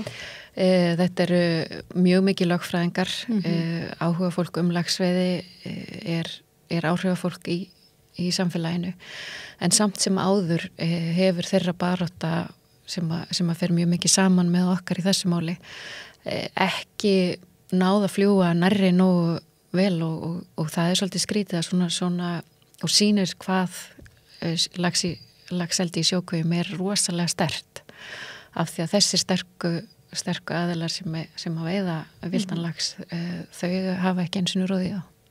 Nei, og samt er sko, það svona þegar maður ég fór að skoða og leita líka bara tölum, sko, hver sko útflutningurinn og salan og okkur svona, það erfitt það í rauninni bara erfitt að finna tölur þetta. Þessi stangveiði ekkit öll einhvern veginn, það ekkit auðvelt að ná í þær tölur. Þannig að en svona það sem ég fann að þá það ennþá mikið hærri tölur. Þannig að það eru mikið meiri peningar í spilinu hjá laxveiðimönnunum, stangveiðimönnunum heldur en sjókvíeldinu. Það ekki komin jafn mikil gróði þar í einhverju tilrauna eldi, ég vissi það ekki. Nei, þetta var alltaf svona það sem ég fann, já. En maður hefur bara á peningum þá. Já, svona maður bara spáði sko, bara einmitt, hvað en svo er náttúrulega eins og með Arnarlax og annað, ég minna þeir eru þeir skattaðali á Íslandi, veistu það? Þetta náttúrulega í norskri meirihluta eigu og það á við flest öll ef ekki öll af þessum fyrirtækjum. Þannig að gróðin fer úr landi að það verður náttúrulega eftir laun og tekið skattur og svona af laununum. Og en byggðunum í rauninni haldið svolítið gíslingu, sko. Þeim haldið í gíslingu. Við erum á Íslandi alltaf svo föst í þessari einu stóru lausn. Það á allir eiga fótónutæki og það loðdýraræktinn og eldi hefur farið á hausinn umvörpum fyrir 40 árum eða svo og nú á laxeldi að bjarga öllum byggðum í staðin fyrir að reyna að byggja upp fjölbreytt atvinnulíf sem að byggir og sérstöðu svæðana sem að gera það náttúrulega erfitt að rífa atvinnugreinina upp með rótum og eitthvað sem að byggir til dæmis á því sem að fólk sem að býr á svæðinu og vill búa á svæðinu vill vinna við. Það væri miklu sjálfbærari lausn og meira langvarandi. Og svo þetta líka, sko, fóðrið allt innflutt. Þannig að þetta svolítið eins og áleiðinarinn á vissu leyti. Allt hráefni flutt hingað.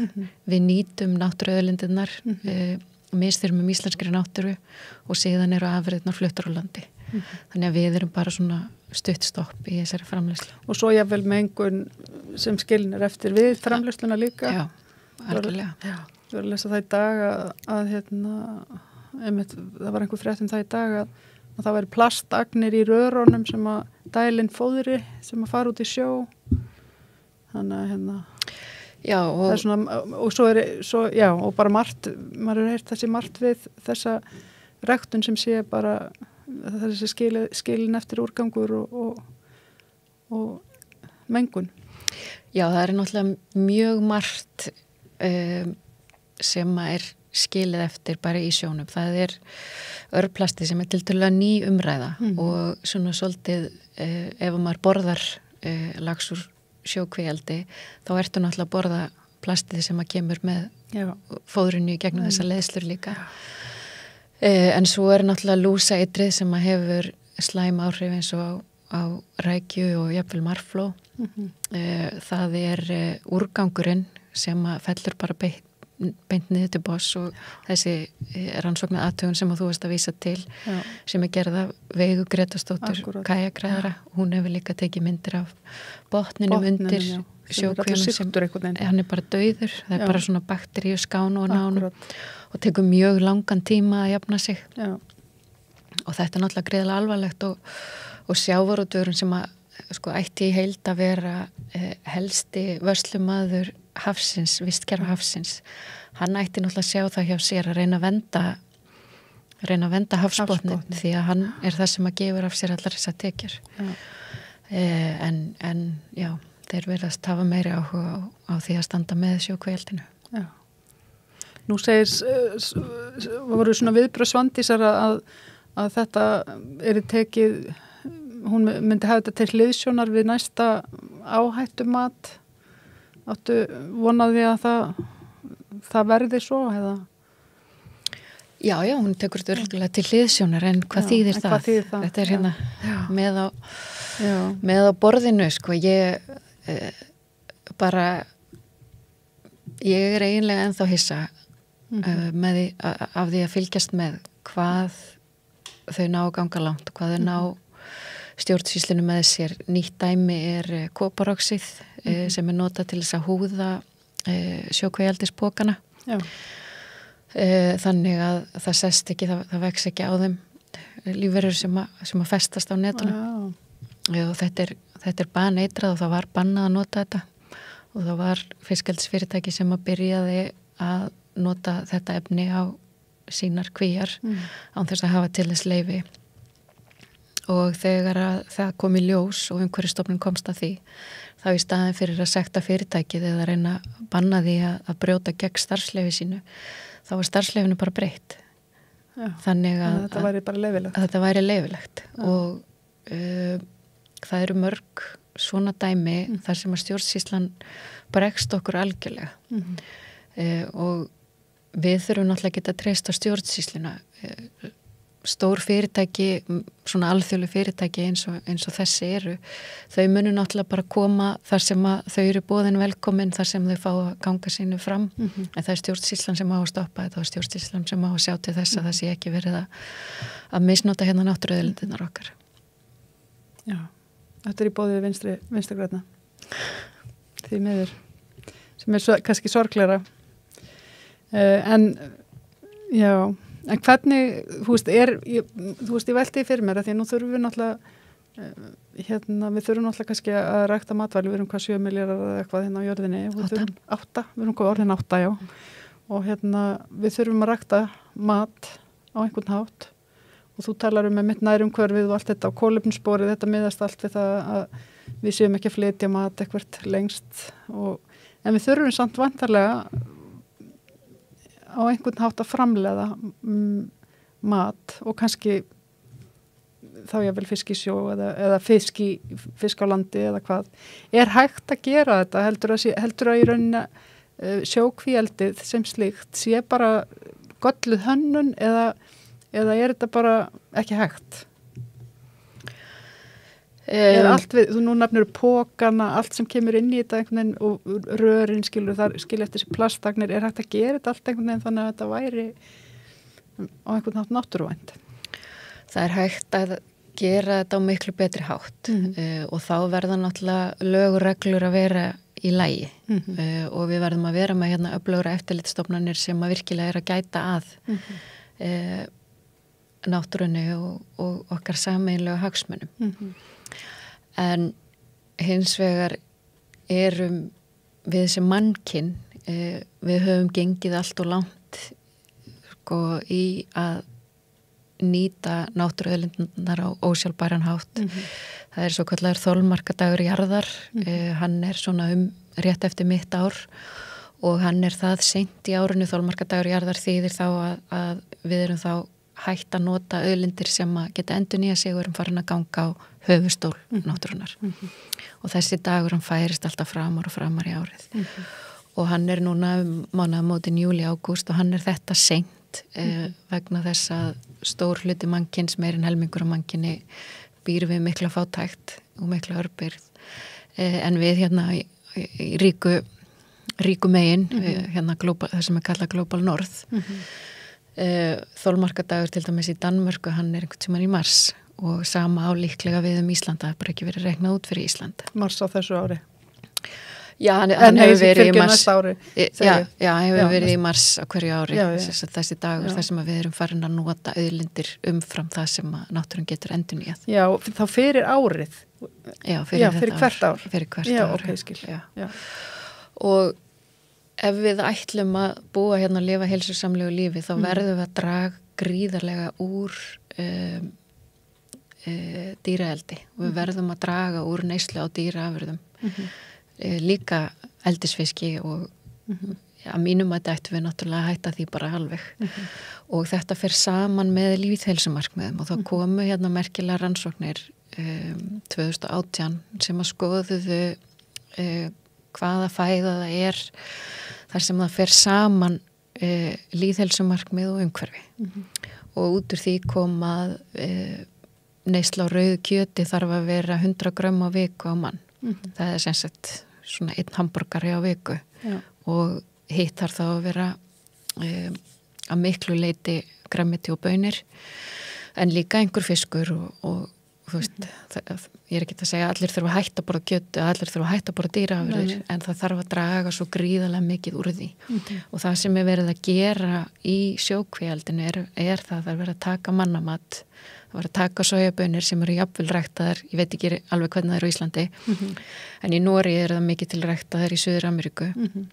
Það var að taka mannamat, breytunum í lúksusfæði og flytja það síðan til Bandaríkjanna eða Evrópu eða eitthvað. Þannig að þetta er rosalega ósjálfbær aðferð og einhverju leiti er notað fiskimjöl með en meiri hluti af fóðrunni er sem sagt sojabönir sem að maður veit síðan ekki hvaðan koma en koma mjög líklega frá Suður Ameríku. Sem að þá hefur verið að gefa laxinum. Já. Sem að laxin étur. Já, einmitt. Og sko í Suður Ameríku það kom ný rannsókn núna daginn og 98% dýrategunda í Suður Ameríku eru í afturför. Miða við fyrir 40 árum síðan þá er fækkun í 98% dýrategunda. Ástandið þar er gríðarlega alvarlegt og ástæðan fyrir þessu er skógarhögg og eyðing búsvæða til þess að framleiða fóður fyrir dýr og menn. Og til þess að í rauninni vera með akra, einhvers konar akra í staðin og beitiland. Beitiland, já. Þannig að þetta er alltaf þegar byrjum að tala eitthvað einangrað íslenskt mál, þá erum við alltaf komin út í heim. Já, bara út í heim, sko. Og þetta er líka, ég meina, við erum þarna, þetta í rauninni mál kannski byrjar svona kennst í hámæli að því að það er Matvælastofnun lagði þessa 120 milljón króna stjórnvald sekt á Arnarlax út af seiðunum sem sleppa. Já, þetta voru laxar, ekki seiði. Já, það er laxar, ok. Já. En já, og þú veist, við erum að tala í rauninni bæði kannski matvæluöryggi og náttúruvernd, við erum að tala og þetta er helst algjörlega náttúrulega kannski hendur, eins og segir. Algjörlega, en það er áhugavert og nefnir þetta dæmi og viltir laxastofnun á Íslandi er 50-60.000 fiskar. Bara í þessari einu slysasleppingu þá sluppu 80.000 laxar út. Þannig að við erum algjörlega að flæða, við erum bara að metta vestfiskar ár með eldislaxi. En svo eru sumir sem segja, skiptir það einhverju máli? Er það ekki bara allt í lagi? Það skiptir máli fyrir þá sem að veiða. Bæði er þetta annar stofn. Þetta er annar stofn heldur en íslenski laxinn, þannig að þetta ógnar líffræðilegri fjölbreytni. Þessir eldislaxar geta rutt villta laxastofnunum í burtu en hafa síðan kannski verri möguleika á að lifa af. Já, í náttúrunni bara. Í náttúrunni, já. En tímabundið af því að þeir eru svo margir riðja þeim stofnunum í burtu sem eru þolnari gagnvart, til dæmis sveiflum í veðurfari og öllum aðstæðum hérna á Íslandi. Þannig að þetta er bæði ógn við líffræðilega fjölbreytni en líka ógn bara við afkomu laxastofnana, en svo eru líka veiðimenn sem að láta það fæla sig frá ef að þeir vita að þeir eru ekki að veiða sem sagt vildan lax heldur norskan eldislax. Já, og það er náttúrulega kannski svona bara einhver svona peningahagsmunir þar í þeirra pælingu í rauninni. Svo eru á sama tíma og þetta mál er í gangi þá eru sko sauðfjárbændur og formaður bændasamtakana gagnrýna mitt uppkaup auðmanna á jörðum sem eru innihalda sko einhver svona hlunindi eins og laxa eða silungaveiðiár og að það sé bara orðið erfitt fyrir ungt fólk að kaupa sér jarðir sem vill fara út í einhverja ræktun og nú er orðið líka kannski það eins að spyrja út í það líka því nú skilst mér þessi líka orðið þannig að sagt, það eru líka farin að vera uppkaup á jörðum og viðskipti með trjárækt sem að maður svona bara þetta er orðið bara viðskiptavara núna út frá bara kolefnisjöfnun og einhver ætlar að gera eitthvað ég meina, er þetta gangu upp? Ég er svona veltiði fyrir mér Nei, það er náttúrulega ekkert að ganga upp þegar það kemur að umhverfismálum og þetta er rosalega sorglegt. Ég var að taka til á skrifstofu Landverndar fyrir 2 árum og fann 30 ára gömul skjöl og 40 ára gömul skjöl og fólk var að segja nákvæmlega sömu hlutina. Já. Það var kannski, þú veist, einhverja aðeins núansar og við erum að tala sömu hlutina aftur og aftur og aftur, við vitum hvað við eigum ekki að gera sem samfélag. Stjórnsýslan valdhafar, þeir hafa heyrt þetta allt 100.000 sinnum og mér finnst ég vera að fara að hljóma svo bílplata þegar ég er að tala við pólitíkus að ég er alltaf að segja sömu hlutina það gengur einhvern veginn, kemst einhvern veginn ekkert í gegn.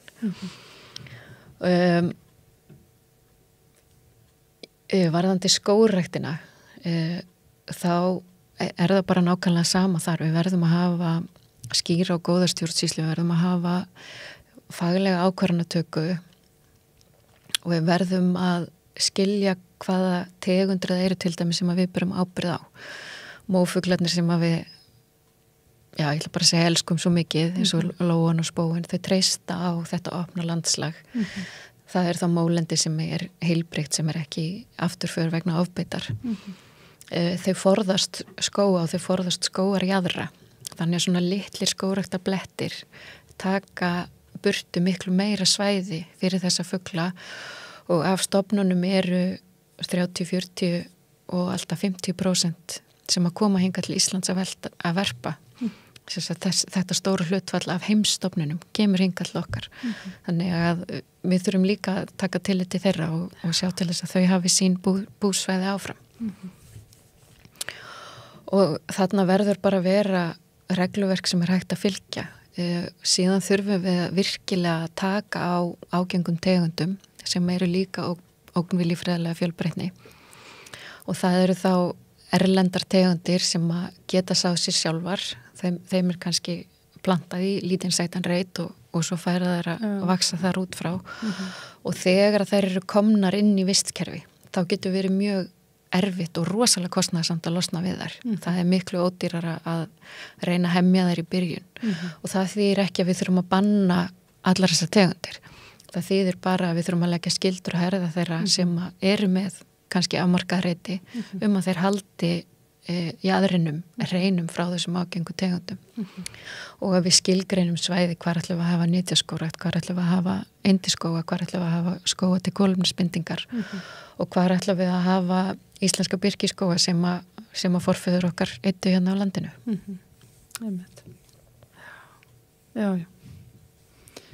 Já, hvað hérna ég svona fór allt í einu einmitt fór að hugsa bara þegar ég var að hlusta á að tala einmitt sko, því ég var að hugsa einmitt sko, nú erum við með þessa stjórnarskrá sem hangir alltaf einhvern veginn þannig í loftinu og hefur ekki verið samþykkt og á að taka á þessum auðlindamálum öllum. Særu fyrir þeir að væri hún nóg ef hún yrði samþykkt?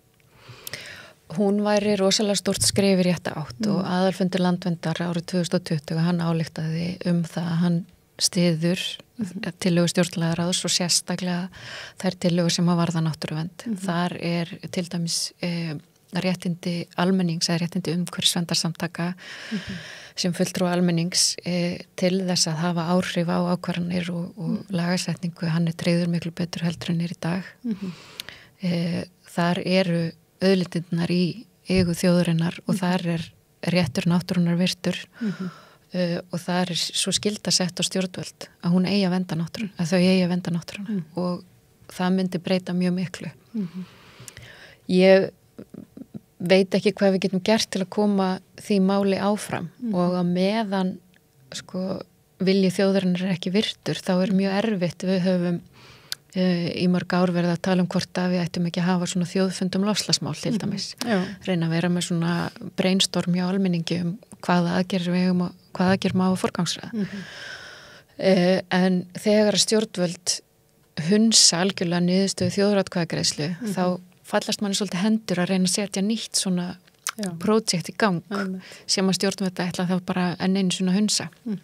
Og það er annað líka með stjórnarskrána vegna þess að þar myndir ráðherraræði minnka töluvert mikið.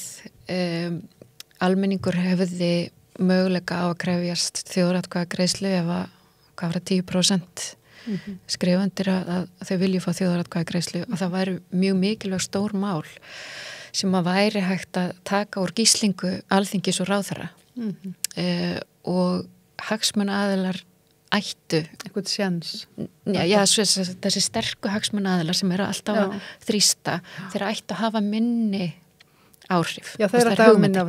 Það er hugmyndin, já. Meðan ráðherrarnir hafa svona svakalega mikið vald þá þá geta þeir treyst í. Já, og það er eins með, svo við komum nú aftur á fiskeldinu, að svona alvarlegasta árásin á lýðræðið eftir svona tillögum stjórnlagaþings var ítt út á borðinu þrátt fyrir niðurstöðu þjóðaratkvæðagreiðslunnar þegar að lögum með fiskeldi var breytt 2018 og lögunum var breytt yfir nótt algjörlega á fölskum forsendum til þess að fella úr gildi úrskurðarnefndar umhverfis og auðlindamála sem að hefði stoppað stækkun tveggja fiskeldisfyrirtækja og þetta er brot á EES-reglum og íslensk stjórnvöld eru búin að draga lappirnar endalaust með að snúa þessu aftur við og þarna tókst þessum aðilum að meiri sé að fá alþingi sjálft til þess að kóa með þeim og vera í liði með þeim og þetta hefur enn ekki verið leiðrétt og svona þegar maður talar um stjórnsýslu og faglega ákvarðanatöku þá missir fólk fljótt áhugan en þetta er svo mikilvægt og þetta er svo mikil undirstæð að við segjum ekki bara ég ætla að leggja stundu feld og hugsa þetta í smástund, heldur fylgjum við einhverjum ferlum, einhverjum sem við vitum að virkar til þess að taka góðar ákvarðanir og við höfum það til dæmis þegar kemur að mati á umhverfisáhrifum sem eru Evrópureglur.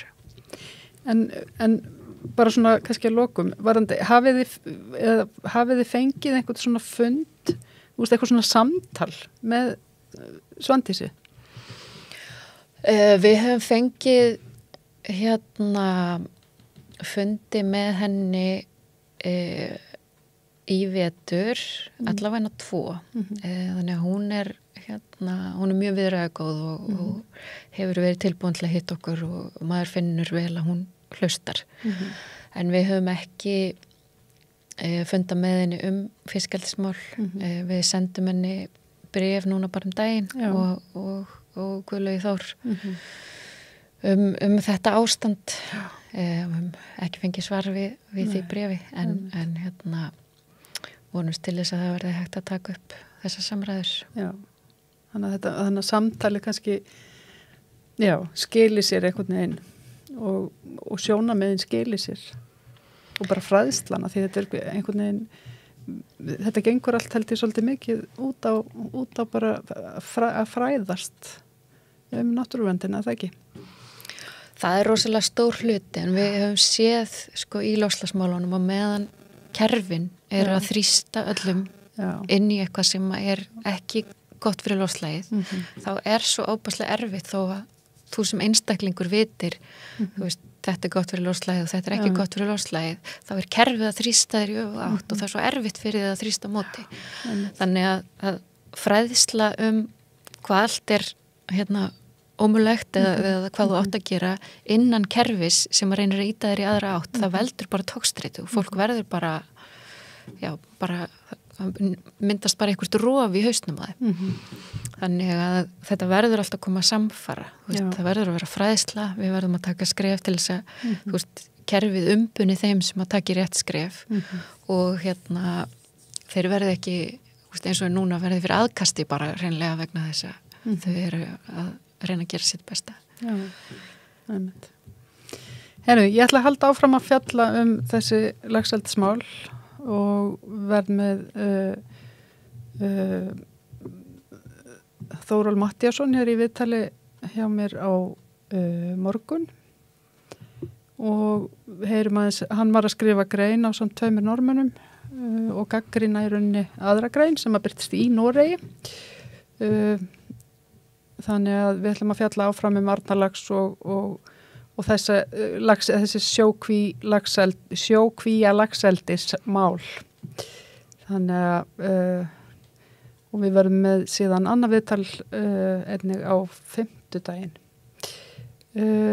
Þakka að kella fyrir komuna, Auður. Takk fyrir að taka á móti mér.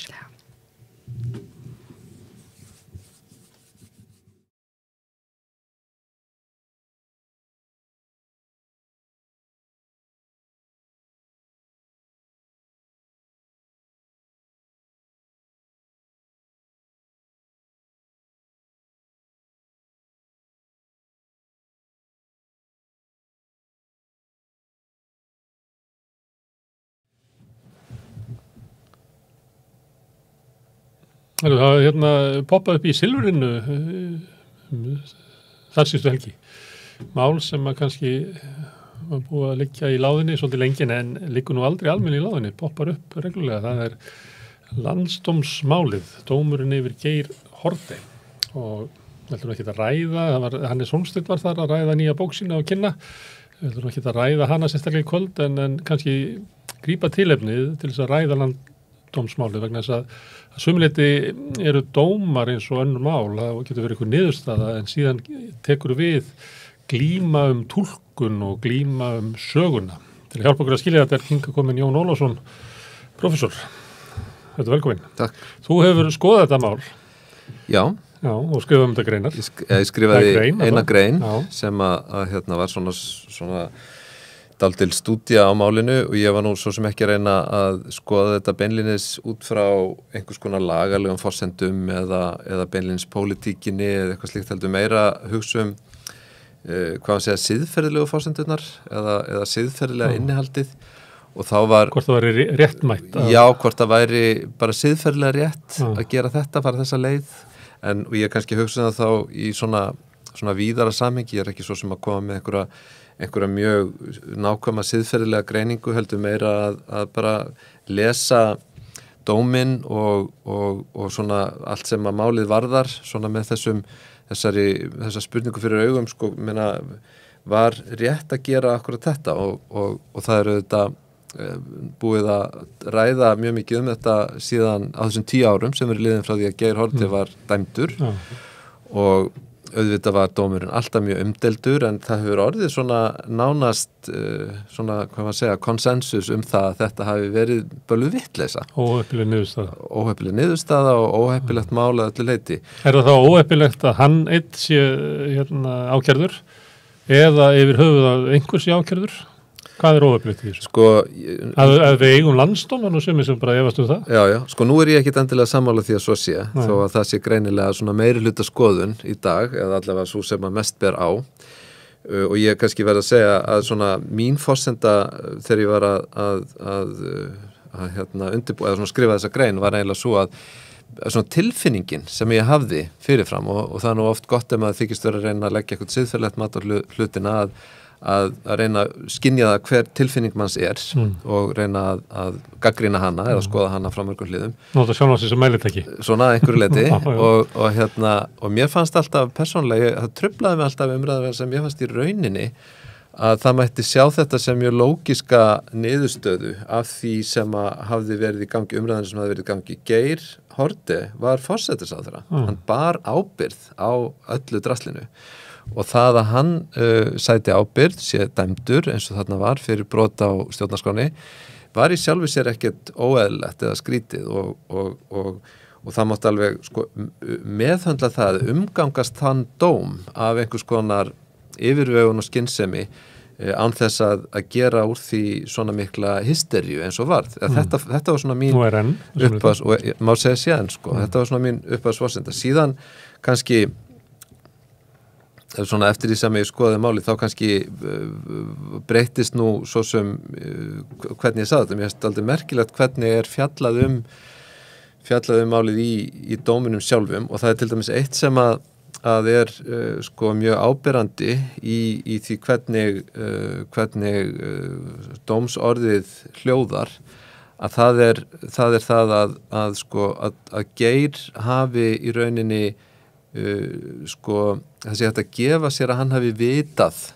meira heldur en hann gaf upp hefði þar hann átt að halda ráðherrafundi til þess að dreifa þeirri þekkingu til þess að ríkisstjórnin sem heild gæti tekið einhver afstöðu og varnað einhverju kannski. Já og þetta er svona þetta er ekki sagt berum orðum oft sko en þetta er svona gegnum sneitt þar sem að alltaf kemur upp með Geir þegar hann er semst fjallað hans aðgerðir og aðgerðarleysi er fjallað í dómnum og það er þá til dæmis út af því að hann var með hagfræðimenntun hann eigi hafa séð hlutin einhvern veginn skýrar heldur en aðrir og þetta verður til þess að einmitt, þú nefnir ráðherrafundina sko nú var og það kannski allt í lagi að halda frá trufla. Davíð var náttúrulega búin að segja það var marg varaðan við. Já.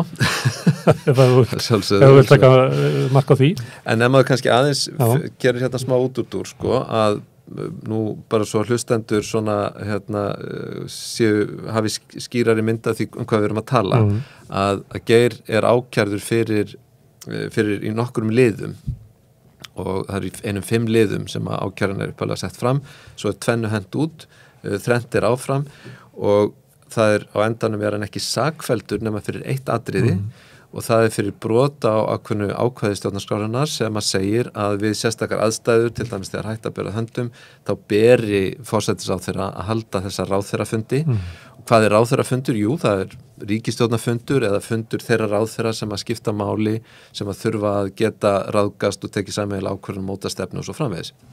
Vegna þess að þetta hefur dálítið svona tæknilegt yfirbragð, þetta að halda einhver ákveðna fundi, að þá var einblínt mjög mikið á þetta, að þarna væri verið að nota tæknilegt atriði til þess að fella Geir og meiri hluti dómsins var sem sagt það var svona eiginlega, þetta var séð svona sem hálfgert lúabragð, má segja. Og þá er þetta fundi það sem eitthvað bókað formlegir, því að það voru, og við vitum að það voru fundir milli hans og Ingibjargar og fundir sem að til dæmis viðskiptaráðherranum var haldið utan fyrir. Einmitt. Þannig að það voru svona fundir, en það verið að tala svona formlega fundi frammi fyrir einhverju vá, þannig að nú þurfa menn að fara að hegða sér í takt við það og það verður að halda svona fundi. Já, og móta stefnu og gera hluti og en sko þegar að maður les síðan dóminn, þá sér maður að því ferur þetta víðs fjarri að þetta sé tæknilegt atriði af því sem að þú ert að lýsa, að þarna sér dómurinn miklu frekar svona formlegt brot á stjórnarskráni í því skeytingarleysi stjórnvalda að í rauninni bregðast ekki við með skýrum, formlegum og svona kraftmiklum hætti, heldur láta þetta dankast í raun og veru. Að vísu hefur þetta verið bent á ýmislegt hafi svo sem verið gert, en og það var auðvitað oft bent á það líka að það hefði verið viðbótar áhætta þarna í málinu að sko vitneskja almennings og vitneskja fjölmiðla hefði geta haft slæm áhrif og gert illt verra og svo framvegis.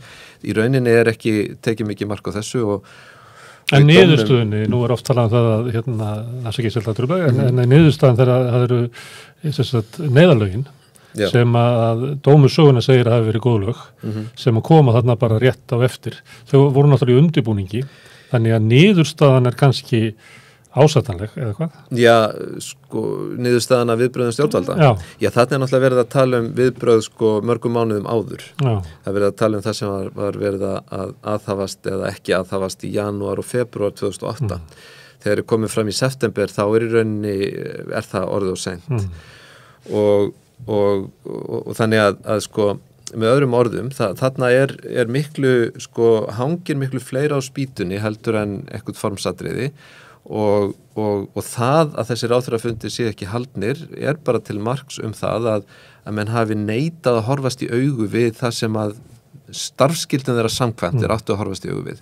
Það er dómurinn. Það er dómurinn. Það er rauninni það sem er innihaldans eins og ég að lesa það og ég bara vil undirstrika það að ég ekki að lesa þetta nokkuð sem lögfræðingur eða eitthvað slíkt, ég lesa það bara sem bara út frá heilbrigðri skynsemi getum við sagt, en með þessum siðferðilegu svona markmiðum og þetta held ég þegar uppi staðið kannski að sé dálítið erfitt að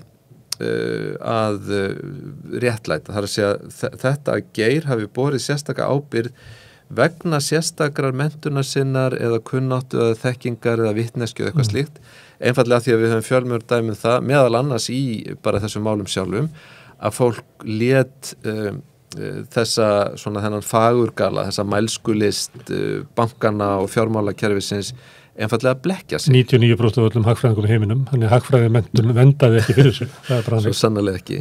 Þannig að ég svona kannski skiptið aldrei skoðun við það að lesa dómsorðið og fannst á endanum kannski ekkit endilega, og það svona niðurstaðan í grenni, fannst ekkit endilega að það væri hægt að slá því föstu að þarna hefði réttlátur dómur verið felldur.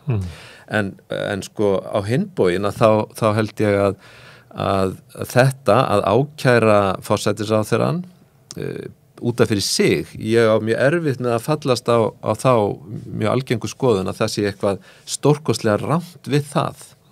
Þó að menn geti haft ýmsar skoðanir á því hversu skynsamlegt að sé að nota dómskerfið til þess arna og ég menna að það er margt sem mælir gegn því, en svona út frá þessum siðferðilegu sjónarmiðum, hvers vegna ekki? En aðferðin sem var notuð á þinginu, kannski, ég veit ekki hvort þú viljið tala um það, þingið eigi að ákæra ráðherra, það er víða sem er þannig, þetta með í Danmörku, þeir voru nú að falla frá því í stjórnarmyndunarviðræðunum að undirbúa raunverulega ákæru á metti, falla frá því, þannig að það eru menn vanir því að nota það bara í pólitík, þetta er skylda sem að hvílir á þinginu.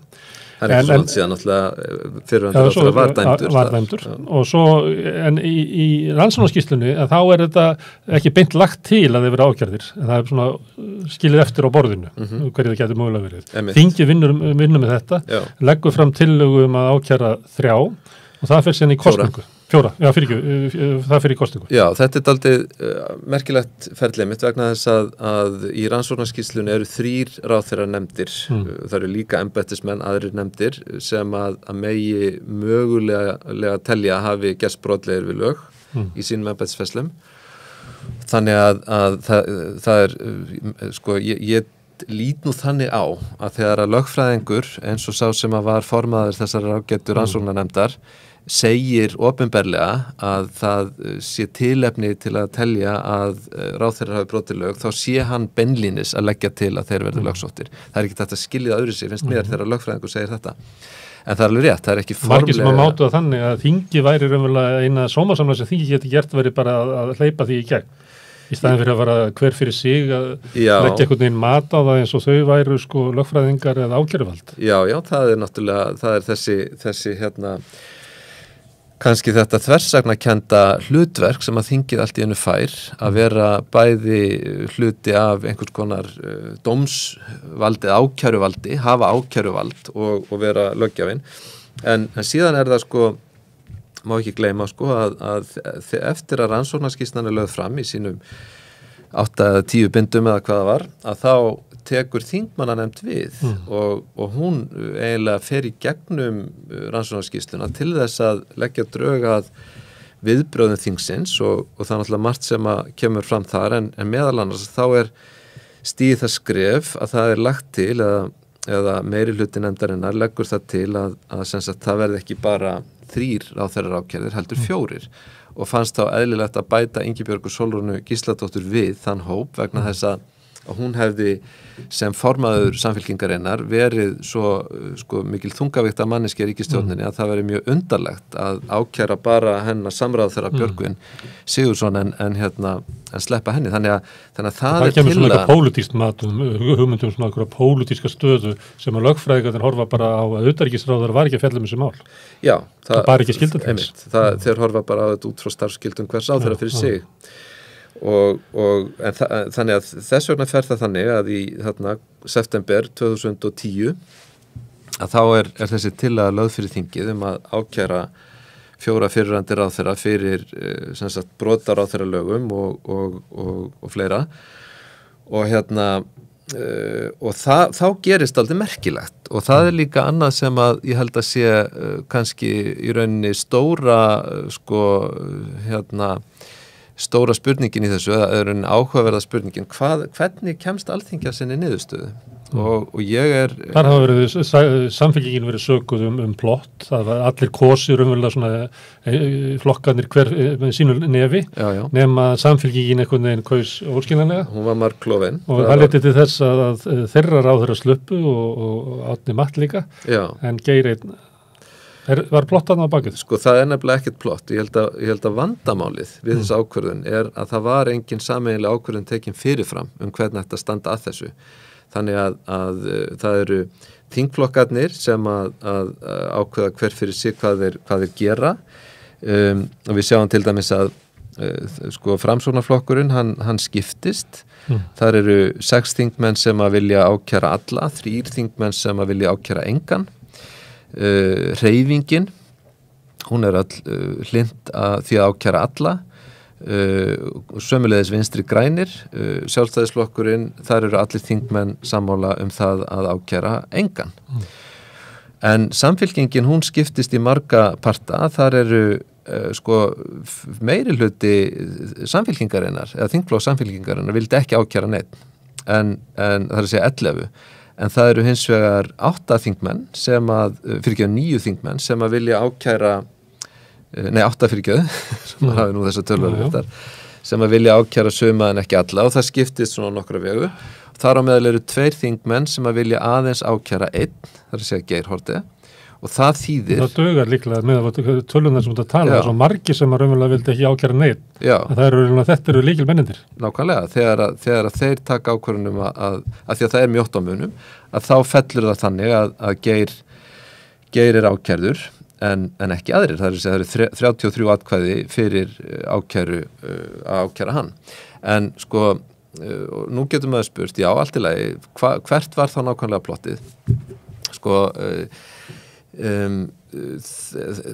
við getum séð plott á 2 vegu, ég meina það er mjög mikilvægt þegar að á þingi, þegar eru umdeild mál þar sem að hópar taka sér saman til þess að mynda meirihluta og ná meirihluta samstöðu einhver ákveðna niðurstöðu, það eru þetta plott en það er líka bara samvinna og það er mjög mikilvægt að þetta gerist þá við eiginlega öll mál sem að fara ekki inn í þingi það er að fá mál sem eru bara kosið blindandi og þrátt fyrir allt að þá gengur lýðræði okkar út á það séu meirihluta ákvarðanir teknar þegar þetta gerist ekki og það er kannski verið að taka röð af ákvörðunum sem að tengjast en eru þó sjálfstæðar þá getur það hæglega gerst eins og gerðist í þessu tilfelli að það sé tekin einhver ákvörðun sem að þeirra á heildina er litið endurspeglar ekki meirihlutavilja en vegna svona pervers aðstæðna fær meirihluta. Þá er þetta að spyrja, hvað eru margir af öllu þingmönnunum sem vildu bara ákæra Geir? Já, sko, það er mjög mikilvægt að spyrja þeirra spurningar. Við getum ekki fengið gott svar við henni. Ég myndi giska á. Hvað er atkvæðagreiðslu? Hvað eru margir sem kusu að þetta bara ákæra Geir? 2. Það eru 2 þingmenn sem að fengu niðurstöðuna sína? Já. 2 fengu sína niðurstöð. Það er nákvæmlega rétt. Ef þú hugsaður bara forgangsröðun, þá er þetta fyrsti kostur 2 þingmanna af 63. Og ég held að spurningin sem við eigum að spyrja er, sko, ef við leggjum málið upp ekki þannig að það sé verið að greiða atkvæðan hvern og einn sem að náttúrulega verður að gera því að þetta er spurning ákæru á persónuna, heldur á það hvað þingmenn vilja heildina, þá sjáum við að það eru 29 þingmenn sem að vilja ekki ákæra neitt eða 30 þingmenn 30 þingmenn sem vilja ekki ákæra neitt og það eru 25 sem að vilja ákæra alla þannig að þarna hefur stóru blokkirnar ákæra alla, ákæra engan svo eru nokkrir á milli sem vilja ákæra suma en ekki alla ef við veltum við bara fyrir okkur, tökum alla þessa þingmenn og spyrjum ef kostirnir hefðu bara verið 2, ákæra alla eða ákæra engan eins og gætu orðið til dæmis að þetta hefði væri venjulegt frumvarp og þetta væri breytingatillegur og svo væri loka niðurstaðan borin upp í lokin sko, þá hefði komið kannski allt annað út þá er ólíklegt að ef það hefði verið kostirnir, þá er ólíklegt að það hefði verið tekin ákvörðun að ákæra alla ég hugsa að þeir sem að vildi ákæra suma hefðu fært sig yfir á það að ákæra engan þess vegna vildi þeir ekki ákæra alla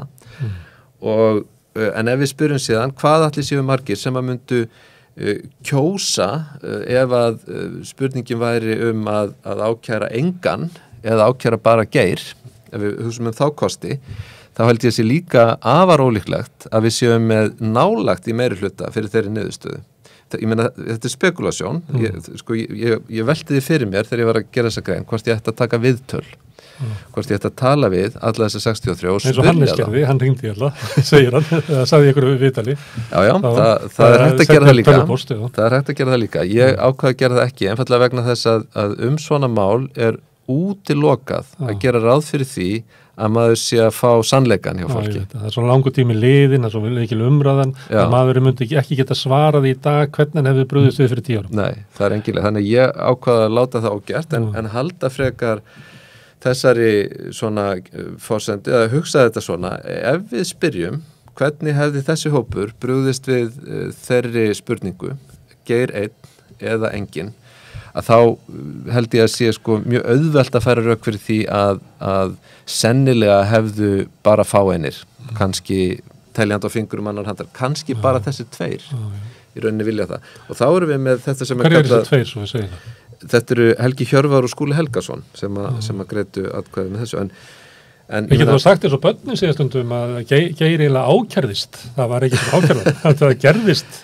Já, þetta er það sem að stundum er kallað þversögn lýðræðis, nákvæmlega þetta að þegar er ekki plottað, þegar er ekki samið, þegar er ekki hort fyrirfram á það hvað gæti gerst, að þá getur eitthvað gerst sem að mjög fáir eða enginn vill að gerist. En á sama tíma það var rannsóknarskýrslan tekin og það var samþykkt 63 atkvæðum í þingi að Alþingi sætti sig við niðurstöðuna. Ætla að læra af henni að Alþingi hefði gert rangt, að ýmsir hefði gert rangt. Þetta er svona eiginlega syndaregistur sem að Alþingi játar á sig og bara kerfið að það hefði brugðist. 63 sem voru saman. En þetta mál, hvort þetta ákæra, það var að skila alveg, það var samkomulega það, fyrst það 63 kursu, þá var mér rætt þetta sín á milli. Það er ekki bara látið kilvar á kasti. Já. Nei, en af hverju var þetta skilið eftir? Er ekki þingminni svolítið að bara bregðast hlutverki sínu sem ákærðu? Danirnir, þeir ræði þetta meira í aðdraganda kosninga. Þetta er samþykktin í stofnunum flokkana, hvernig á að akta gagnvart landsdómi. Það er ekki skilið eftir svona eins og þessi bara persónulegt mál hvers og eins. Já, það er að vísu, ef ég skil nú rétt þessa umræðu Mette Freyriksson núna, að þá er svo sem ekki verið að beinlinni sko ákveða eða hlutast til það hvernig hver þingmaður greiði atkvæði þegar á endanum þessi tillaga er lögð fram, heldur að það verði sem sagt, þetta verði tekið alla leið. Og ég held að Danir, mjög slíka mál Ingrid Støjberg sko sína það að Danir virðast vera miklu ófeimnari við að nota þetta kerfi sitt þó að það séu nákvæmlega samskonar deilur sko hvort að það sé við hæfi að þingið hafi þetta ákæruvald eða ekki. En ég held að sko, nú getum maður bara velt vöngum yfir þessu sko.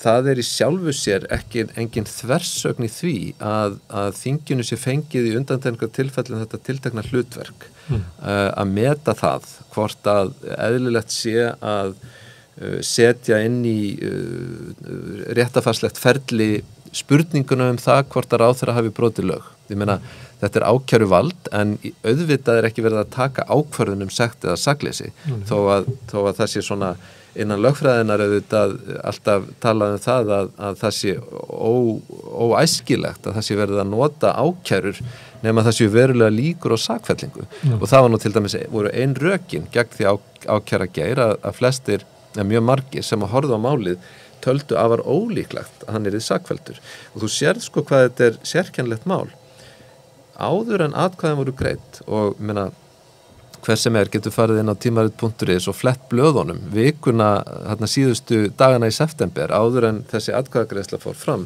þar sem allir eru uppfullir af því að já, nú munum við bara sjá hvað þetta þinga nú getur laust það verður nú alveg örugglega ákveða að ákæra engan því auðvitað muni þessi þingmenn aldrei fara að ákæra hver annan og svo framvegis síðan gerist þetta og kemur flatt upp á alla og það ég held að það sé engin spurning að það Þú heldur að þingheimur hafi reiknað með því að niðurstaðan er þessu að enginn ákæra? Já, ég held það og jafnvel þessi 2 Já, ég skal ekki segja með þessa 2 ég segi jafnvel þessi 2, ég er ekki byrðið að földu einhverjir náttúrulega áttuðu sig á því hvað var að gerast að þarna var möguleiki að ná fram ákæra og Geir og kusu það, einhverjir föttuðu þetta en sko ég held að sko þingið raunni er segt andvaraleysi í þessu máli að sko láta þetta gerast ef að maður lítur svo á að það hafi verið rangt og ég held að sko bussið frá því hvað mér finnst þetta mála eins og ég sagði þetta í upphafi þá finnst mér svona alveg hægt að halda því fram að það sé sjálfur sér óskup eðlilegt að ákæra fyrrverandi forsætisráðherra, að þá alveg ljóst í mínum augum að þetta var ekki meirihluta vilji þingsins að gera það. Þannig að í þeim skilningi ákvörðun þingsins augljóslega röng en hitt síðan annað mál sko. Þannig að ef maður horfir á þennan aðdraganda þá sést mjög vel að eiginlega allir, almenningur og ég held langflesti þingmenn líka, eiga bara ekkert von á því að það verði nein ákæra. Herðu, Jón, þú ert áhugamaður hrunið og eftirleik þess. Stjórnarskrána, hver er það ekki? Þess að það hefur komið nála þeim málum. Þetta er svona hluti af því. Í er þetta stór hluti af uppgjörinu við hrunið? Er þetta svona óheppilegur ángi?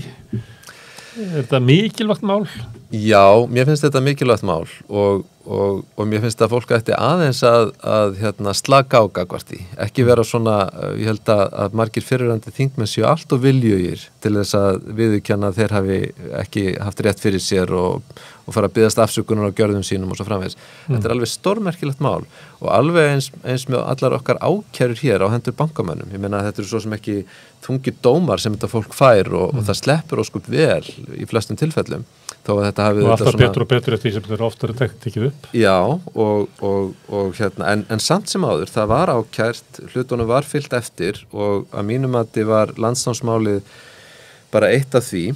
Síðan getum við alveg spurt bussir á þessu hvort að það sé endilega besta leiðin til að takast á við svona mál að gera þetta, fara út í ákæru og landsdóm og allt það og ég hef miklar efasemtur það og eins og ég sagði hann, ég meni ég er líka á því að í rauninni hafi þessi hugmynd meirihluta landsdóms þessa sérstöku vitnesku og þekkingu og eitthvað sem að Geir hlaut að skilja og vita umfram aðra. Mér finnst það bara ekki vera sanngjörn forsenda. Mér finnst líklegt að Geir hafi verið blektur eins og svo margir aðrir þó að þessi þetta líka margar þversagnar í hvernig fólk haga sér.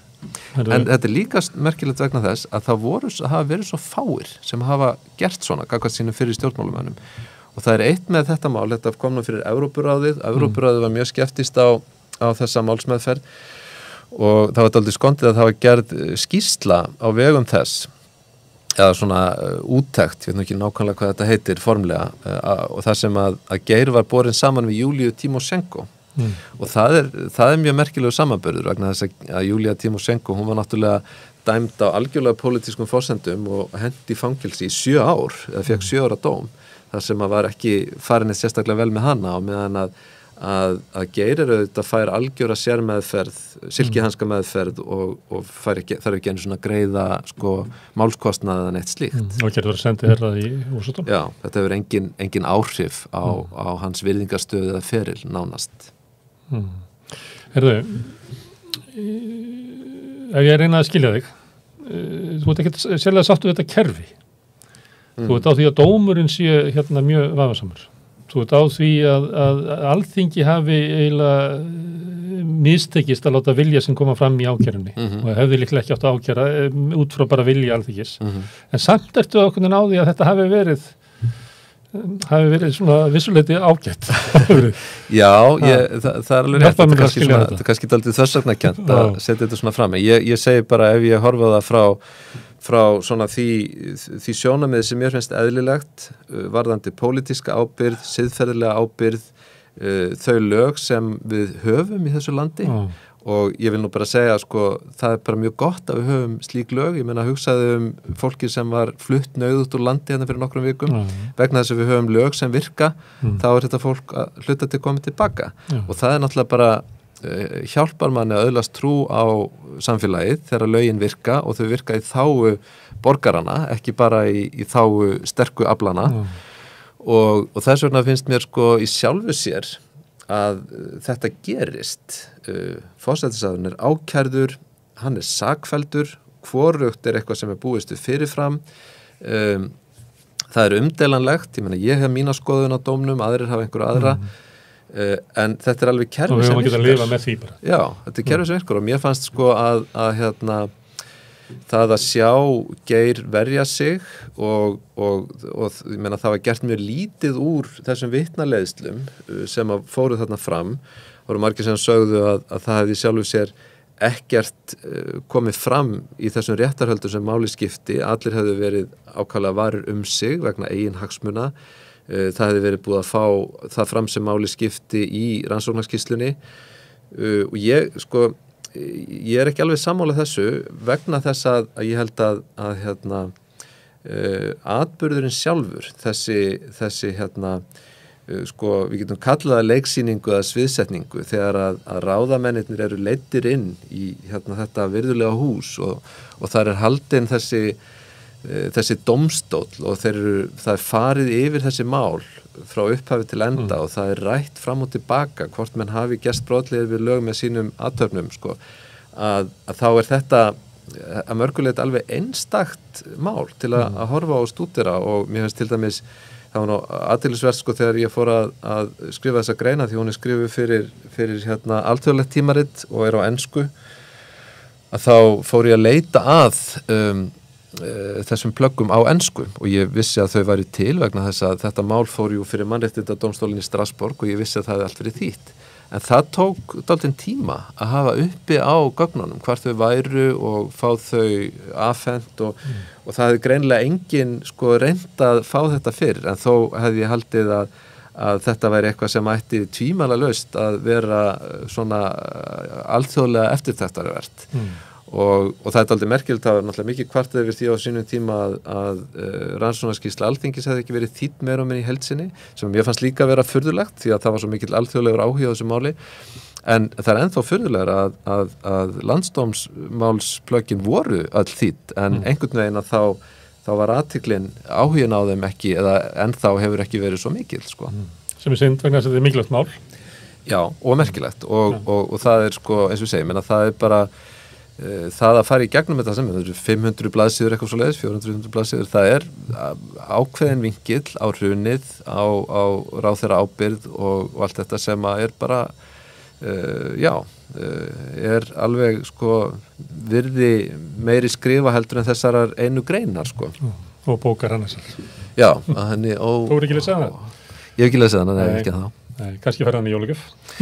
Sjáum til. Já, ef óvinni mínir fara að gefa mig jólagjafir, þá kannski komaði með hana. Þakkaði fyrir Jón að koma hingað og rifja upp þetta merkilega mál sem að poppaði upp eftir vikunni og mun poppa upp aftur og við munum fjallum það á Rauðaborðið ef að tilefni gerst til. Við segjum að þetta sé botnin í Rauðaborðinu í kvöld, minnum á að þátturinn aftur á morgun klukkan 8. Ég þakka gestum mínum kærlega fyrir og ykkur sem að hlustuðu og segi góða nótt.